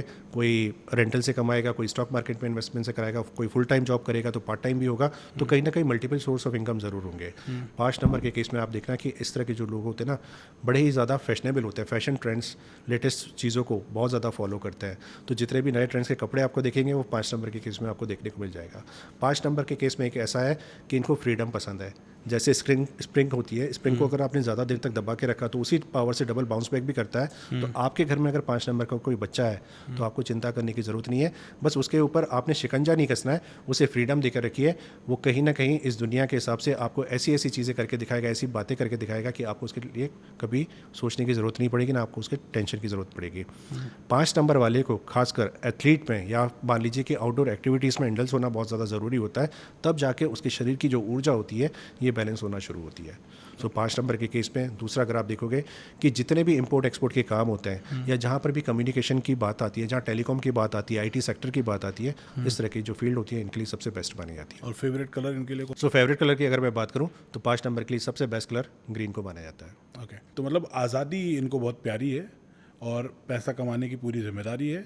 मार्केट में आपको रहना है दौड़ते भागते हुए, तो आपकी एनर्जी एकदम सही दिशा में पहुंच जाएगी। अच्छा, आगे बढ़ते हैं, बात करते हैं अब MS धोनी की जर्सी की, मतलब 7 नंबर की। वो उनका तो 7 नंबर है ही, बाकी 7 नंबर वालों की क्या खासियत है? सो धोनी साहब का नाम लेकर वैसे ही आपने कनेक्शन 7 नंबर से कनेक्ट कर दिया उसको। 7 नंबर की सबसे अच्छी खासियत बात बताता हूँ। 7 नंबर किस तरह से दिखता है, आप अगर 7 नंबर को ड्रॉ करोगे तो एक क्वेश्चन मार्क की तरह दिखेगा। तो हमेशा ना इनके अंदर एक क्यूरियोसिटी होती है चीज़ों को जानने के लिए। हम सब ने देखा है कि किस तरह से गुरु यानी 3 नंबर के जो लोग होते हैं, विद्वान होते हैं, उनको भी बहुत ज़्यादा चीज़ें जानने की रुचि होती है। लेकिन 7 नंबर ऐसा होता है कि वो पाताल से सोना निकालने का काम करता है, यानी बहुत ही इन डेप्थ रिसर्च का नंबर होता है। आपके सामने गौरव भाई कभी कोई 7 नंबर वाला व्यक्ति होगा ना, आप देखना कि आपको ऑब्जर्व बहुत करेगा। 10-15 मिनट, आधा घंटा, 1 मिनट तक आपको ऑब्जर्व करता रहेगा और वो आपको भापेगा, क्योंकि वो एक एक्सरे मशीन की तरह एक वो एनर्जी है जो आपके अंदर जाकर आपको पढ़ने की कोशिश करता है। तो 7 और 4 नंबर से हमने थोड़ा सा सावधान रहना है, बिकॉज ये देखते हैं, ऑब्जर्व बहुत करते हैं। ऑब्जर्व बहुत करते हैं और आपके बारे में ना वो गणना एक बनाना शुरू कर देती है कि आप किस तरह के व्यक्ति हो। 7 नंबर की सबसे एक खासियत बात बताता हूँ कि 7 नंबर के केस में ये पर्टिकुलर जो नंबर होता है ये आपके विदेश यात्रा का भी योग क्रिएट करता है। और दूसरी सबसे इंपॉर्टेंट चीज़ कि 7 नंबर वाले जितने लोग होते हैं इनको अपनी मदर के साथ कनेक्शंस बहुत अच्छे रखने होते हैं। मदर के साथ झगड़ा नहीं करना है, ना उनके साथ दूरी बना के रखनी है, क्योंकि 7 नंबर और 2 नंबर ये 2 नंबर ऐसे होते हैं जो आपके मदरली फिगर को भी रिप्रेजेंट करते हैं। 7 नंबर की एक खासियत बात कि अगर आपकी डेट ऑफ बर्थ में 7 नंबर बर्थ या डेस्टिनी पर आता है, ऐसे लोग पानी के बाजू में अगर रहते हैं तो ये बहुत अच्छी एनर्जी उनको मिलती है। तो कभी समुद्र के पास या कोई नदी या तालाब के पास अगर कोई फ्लैट या कोई मकान मिलता है तो उसे प्रेफरेंस दीजिए। और अगर दिल्ली, फरीदाबाद, गुड़गांव जैसी जगह पर जहाँ पे पानी के स्रोत ही नहीं है तो आपने स्विमिंग पूल फेस वाला अगर फ्लैट लेते तो वो ज़्यादा बेटर है। वो भी अगर नहीं मिलता है तो आपको अपनी वर्किंग डेस्क पे एक छोटा सा फाउंटेन लगा के रखना है जो हमेशा से वर्किंग मोड पर हो। ओके, अच्छा, नंबर्स में आखिरी नंबर होता है 9, तो इसकी बात कर लेते हैं कि 9 नंबर कैसे अलग है और क्या इनको अलग बनाता है? सी 9 नंबर के केस में बताऊंगा कि न्यूमरोलॉजी पूरे सिस्टम भर में शेल्डियन मेथड की जहाँ पर हम बात करते हैं, इस पर्टिकुलर मेथड में 9 नंबर में कोई भी लेटर को अलोकेट नहीं किया गया है, क्योंकि इनका मानना ऐसा होता है कि 9 नंबर डिवाइन नंबर होता है, वैदिक शक्तियों का होता है। सो बच्चे का जो जन्म होता है वो 9 महीने के बाद होता है। इसी तरह से अगर आप देखोगे तो 9 प्लैनेट्स का समावेश यहाँ पर देखने को मिलता है, चाहे एस्ट्रोलॉजी या न्यूमरोलॉजी हो। आप देखोगे कि मालाओं को जपते हैं तो वहाँ पर 108 का नंबर आता है, वहाँ पर भी 9 नंबर है। सो 9 नंबर को एक पावरफुल दैविक शक्तियों का नंबर माना जाता है। और वैसे भी दूसरी तरफ अगर हम देखें तो 9 नंबर एक सेनापति, कमांडर इन चीफ का होता है। तो कई बार आप इनकी बॉडी की बिल्टअप देखना, हट्टे कट्टे हिस्ट पुष्ट लोग आपको देखने को मिलेंगे। इनकी एनर्जी अगर बाहर नहीं निकलेगी तो सबसे ज़्यादा फ्रस्ट्रेशन इनके अंदर आता है। इसलिए बोलते हैं कि जॉगिंग, स्विमिंग, साइकिलिंग जो भी हो, आपको कुछ ना कुछ एक्टिविटीज़ में इन्वॉल्व करना है। कई बार आपने 9 लोगों को देखा होगा कि आएंगे तो ऐसे बात करेंगे, और राजीव बड़े दिन हो गए मिले नहीं, और आजकल क्या चल रहा है, तो उनके हाथ कई बार हाथ पे चलने को देखने को मिल जाता है। 9 नंबर कैसा होता है, ब्लड से रिलेटेड होता है और ये ह्यूमैनिटेरियन नंबर भी है जहाँ पर दूसरों की सेवा का भी होता है। तो आपके माध्यम से बताना चाहूँगा कि किसी के भी डेट ऑफ बर्थ में जब 9 नंबर बहुत ज़्यादा रिपीटेड हो जाता है ना, सबसे बेस्ट सॉल्यूशन है कि साल में एक बार आप अपने ब्लड को डोनेट करके आइए। इससे रक्त भी शरीर से निकल जाएगा और किसी की सेवा किसी के काम पर भी आएगा। और रक्तदान से अच्छा कोई दान नहीं है। मतलब पैसे दान करने को तो करते रहो, लेकिन रक्त ऐसा है जिसको दान करने के लिए आपको पैसे भी नहीं लगने और बॉडी भी बढ़िया रहेगी। एक साल में 4 बार आप दान कर सकते हैं रक्त को। हर 3 महीने में रक्तदान कीजिए। मैं रेगुलर ब्लड डोनर हूँ, हमेशा रक्तदान करता हूँ और आपसे भी यही कहना चाहूँगा कि 9 नंबर वालों की तरह आप भी समय निकालिए और किसी न किसी के लिए रक्तदान करने की कोशिश कीजिए। अच्छा, नंबर्स में सबसे आगे आता है 1, सबसे आखिरी में आता है 9। सेकंड नंबर जो है वो है 2। 2 लोगों से मिलकर घर बस जाता है, 2 लोगों से मिलकर काम शुरू हो जाता है। आजकल कंपनी भी जो बड़ी जो बनती हैं उसमें 2 लोग मिलकर काम शुरू कर देते हैं। तो ये 2 नंबर को न्यूमरोलॉजी में किस तरह से देखा जाता है? 2 नंबर के केस में अगर हम देखें तो 2 नंबर चंद्रयानी मून को रिप्रेजेंट करता है। तो आपने तो बहुत अच्छी अच्छी बातें बोली। 2 नंबर देखें तो ट्विन टावर्स का भी होता है जो विध्वंस हुआ था, यानी 11 नंबर की कैटेगरी में आता है वो। यहाँ पर अगर हम देखेंगे कि 2, 11, 20 और 29 में भी बहुत ज़्यादा डिफरेंस है। आप देखोगे कि जो भी पर्सन का जन्म 2 या 20 को हुआ है उसके अंदर आपको फेमिनाइन क्वालिटी दिखेगी। यानी कोई पर्सन, मेल पर्सन भी अगर बॉर्न हुआ है तो आप उसके जेस्चर में, उसकी पर्सनालिटी में देखोगे कि बहुत ही कोमल चंचल नेचर का होगा। लेकिन जिसका जन्म 11 और 29 का होता है वो कहीं ना कहीं हठी स्वभाव का होगा। सो इसमें भी काफ़ी वेरिएशंस आते हैं। लेकिन एक कॉमन जो बात बोलना चाहूँगा कि 2 नंबर के केस में अगर आप देखोगे इनकी ऑरेटरी बहुत अच्छी होती है, यानी इनकी बोलने की कला बहुत सक्षम होती है। इनका इमेजिनेशन पावर बहुत अच्छा होता है और इनकी इंट्यूशन पावर बहुत अच्छी होती है। अब आप इमेजिनेशन को, इंट्यूशन को और ऑरेटरी को अगर तीनों को मिक्स करोगे तो क्या होगा कि मेरे दिमाग में कोई धारणा आई, उसको मैंने बोलकर व्यक्त किया। तो इस तरह के लोग एंकरिंग बहुत अच्छा करते हैं, इस तरह के लोग स्पीच अच्छा देते हैं, इस तरह के लोग आप लोग देखेंगे कि बोलने की कला इनकी इतनी प्रभावशाली होती है। लेकिन कहीं ना कहीं एग्जीक्यूशन में दिक्कत आती है। तो मान लीजिए मेरी कंपनी में मुझे कोई प्रोजेक्ट डालना है तो मैं 2 नंबर वाले व्यक्ति को बोलूँगा कि मुझे पूरा प्रोजेक्ट बना कर दो। ये बाय हुक और क्रुक गूगल से सर्वे करके, मार्केट से सर्वे करके, किताबों को पढ़ करके आपको ऐसा ज्ञान आपके प्रोजेक्ट में डाल देंगे जिसमें आपको फिल्ट्रेशन की जरूरत नहीं पड़ेगी। सिर्फ दिक्कत आती है उनको एग्जीक्यूशन में। तो इसलिए बोला जाता है कि जिस तरह से चांद को सूर्य की जरूरत पड़ती है, 2 नंबर को 1 नंबर या किसी पावरफुल नंबर की जरूरत पड़ती है जो उसे पुश करके उससे काम करा सके। मतलब बस चैट जीपीटी का सहारा नहीं लेते, ये बाकी सब अब लेना शुरू करेंगे जरूर इनको। अच्छा, 4 नंबर की बात करते हैं। 4 नंबर में क्या ऐसी खासियत है, क्या उसे अलग बनाता है? साथ ही उनके मित्र नंबर कौन से होते हैं? 4 नंबर वालों के साथ किसकी अच्छी दोस्ती यारी हो सकती है, किसके साथ निभ सकती है उनकी? मैं ये नहीं बोलूँगा कि 4 नंबर किससे दोस्ती रखना चाहता है, लेकिन किसी को दोस्ती रखनी हो ना तो 4 नंबर वाले को ज़रूर दोस्त बना के चलिए। क्योंकि आज के युग की अगर हम बात करें, आधुनिक युग की बात करें जहाँ पर एआई का ज़माना आ चुका है, ये सारी की सारी दिन 4 नंबर की और 7 नंबर की है खास करके। तो आपने देखा होगा कि 2003 से लेकर 2024 तक आजकल क्या हुआ है कि जितने भी मोबाइल के अपडेशंस आए, पहले हमने देखा बेसिक मोबाइल था, धीरे धीरे MP कैमरे का बड़ा, स्टोरेज बड़ी, फीचर्स चेंज हुए।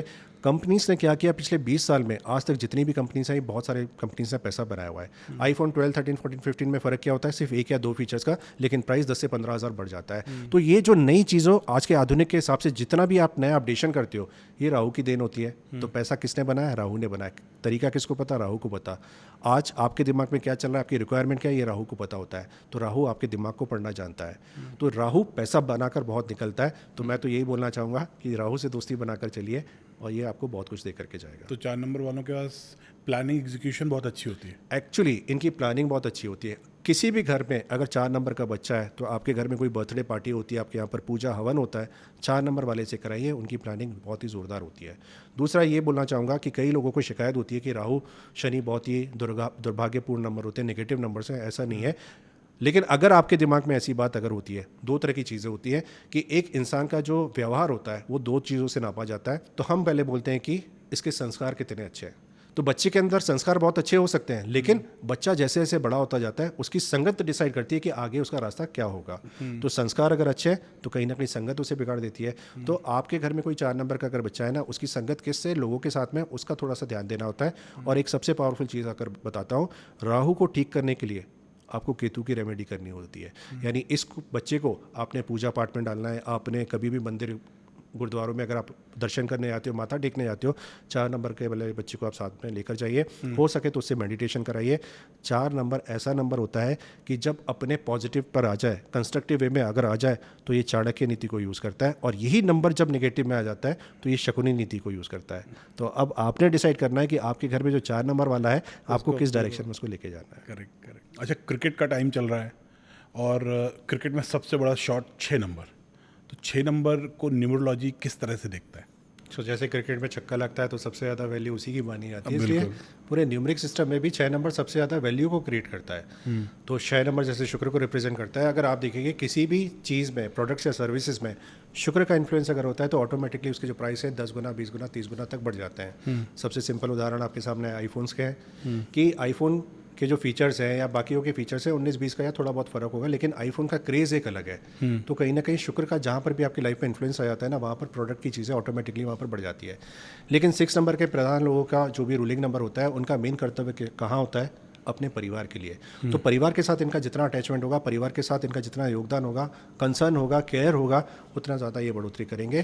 कई केसेस में देखा जाता है कि 6 नंबर का जो इन्फ्लुएंस होता है वो अपने दोस्तों के साइड में ज़्यादा होता है। मौज मस्ती करना, खाना पीना, इस तरह के इन्फ्लुएंस में जब भी चले जाएंगे उनका डिस्ट्रक्शन या उनका जो ग्राफ है वो नीचे की तरफ आना शुरू हो जाएगा। तो सबसे पहले अपने परिवार को संभालिए, उसके बाद आप बाहर की दुनिया को देखिए, क्योंकि आपका प्रथम कर्तव्य आपके परिवार को लेकर के है। दूसरा 6 नंबर के केस में अगर मैं बोलूँ तो इनके लिए लकी कलर्स आप लाइट ब्लू और वाइट कलर को मान सकते हैं। और 6 नंबर के केस में आप अगर देखेंगे कि इनको ब्रांडेड चीज़ें भले ही पहनना पसंद होगी, लेकिन कहीं ना कहीं आज के युग में अगर आप देखेंगे तो ये हीलिंग का भी बहुत पावरफुल नंबर माना जाता है। शुक्राचार्य एक ऐसे व्यक्ति थे जिनको संजीवनी की कला पता थी, संजीवनी का अमृत का जो वरदान प्राप्त था वो शुक्राचार्य को था।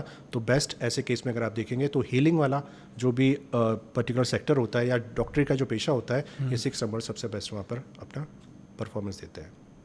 तो 6 नंबर वाले डॉक्टर अच्छे बन सकते हैं? 6 नंबर वाले डॉक्टर और हीलर्स काफ़ी अच्छे बन सकते हैं, समझ रहे हो? 6 नंबर वाले। और इनफैक्ट आपने देखा होगा कि जब भी कोई डेथ बेड पर होता है या फिर लंबे समय से बीमार चल रहा होता है तो उनके लिए भी माँ मृत्युंजय का जाप चला जाता है, जो कहीं ना कहीं इनको ही रिप्रेजेंट करता है, शुक्राचार्य को। ओके। अच्छा, 8 नंबर की अब बात करते हैं। 8 नंबर के लिए मित्र नंबर्स कौन से हैं, शत्रु नंबर कौन से हैं, करियर ऑप्शन क्या हो सकते हैं और उनका स्वभाव किस तरह का होता है? 8 नंबर के केस में अगर आप देखेंगे 1 से लेकर 9 नंबर्स पे ना, इनके 2 सबसे अच्छे मित्र हैं, वो है नंबर 5 और नंबर 6। तो लाइफ में कभी भी कोई इशू प्रॉब्लम आती है, आप नंबर 5 और नंबर 6 का सपोर्ट ले सकते हैं, यानी इन तारीखों को अपने काम शुरू कर सकते हो। आप अगर देखोगे कि 8 नंबर के केस में साईं बाबा के 2 शब्द हमेशा से आप मूल मंत्र की तरह याद करके रखिए, श्रद्धा और सबूरी। यानी आपकी श्रद्धा अपने काम में लगी रहनी चाहिए और सबूरी यानी पेशेंस होना चाहिए, क्योंकि 8 नंबर के केस में रिजल्ट भी बड़े डिले होकर मिलते हैं। तो मान लीजिए 4 लोग यहाँ पर बैठे हुए हैं, हम 4 में से हम चारों एक ही प्रोफाइल पर काम कर रहे हैं। हो सकता है कि हम तीनों को अगले साल प्रमोशन मिल गया, आपको प्रमोशन नहीं मिला गौरव भाई। 1-2 साल के बाद फिर से हम प्रमोशन मिला, आपको फिर प्रमोशन नहीं मिला। आपको लगेगा कि यार काम तो मैंने भी उतना ही बराबर किया, इनफैक्ट मैंने ज़्यादा मेहनत की है, फिर इनको बार बार प्रमोशन मिल रहा है। 5वें साल में शायद ऐसा हो सकता है कि आपको अचानक से हमारा बॉस बना दिया जाए। तो मैं वेट कर रहा हूँ, ऐसे ही हो। 2 बार मेरे को नहीं मिला प्रमोशन, बस अब बॉस बनने का समय आ गया है। जल्दी नंबर आने वाला होगा। तो देखने का मतलब ये है कि आप अगर देखोगे कि देर सवेर सही, लेकिन जब भी देता है शनि हमेशा से छप्पर फाड़ के देता है। तो शनि का मतलब ये हुआ कि जितने भी हमारे ऑफिस के स्टाफ है, एम्प्लॉय से, लेबर क्लास के लोग हैं, हमेशा आपको जो व्यवहार है उनके साथ में बहुत ही अच्छा करके चलना है। और 8 नंबर के केस में आपको रिजल्ट भले ही देर से मिले, लेकिन बहुत कुछ देकर जाते हैं शनिदेव। और इस साल भी 8 साल नंबर का है, तो आई होप कि आपकी जिस हिसाब से मेहनत चल रही है, मेरी पूरी शुभकामनाएं आपके साथ है कि आप भी बहुत फ्लरिश करें। अच्छा, 8 नंबर वालों को मैं बस ये कहना चाहूँगा, मैं हर नंबर वालों को यही कहना चाहता हूँ कि नेवर गिव अप एटीट्यूड अपनी ज़िंदगी में हमेशा रखिए, कोशिशें जिंदाबाद, और अपने रिजल्ट जो हैं वो कभी ना कभी अच्छे आने ही हैं। जीत हमारी होगी, तो नेवर गिव अप एटीट्यूड के साथ आगे बढ़िए और अपनी लाइफ में अच्छे काम कीजिए।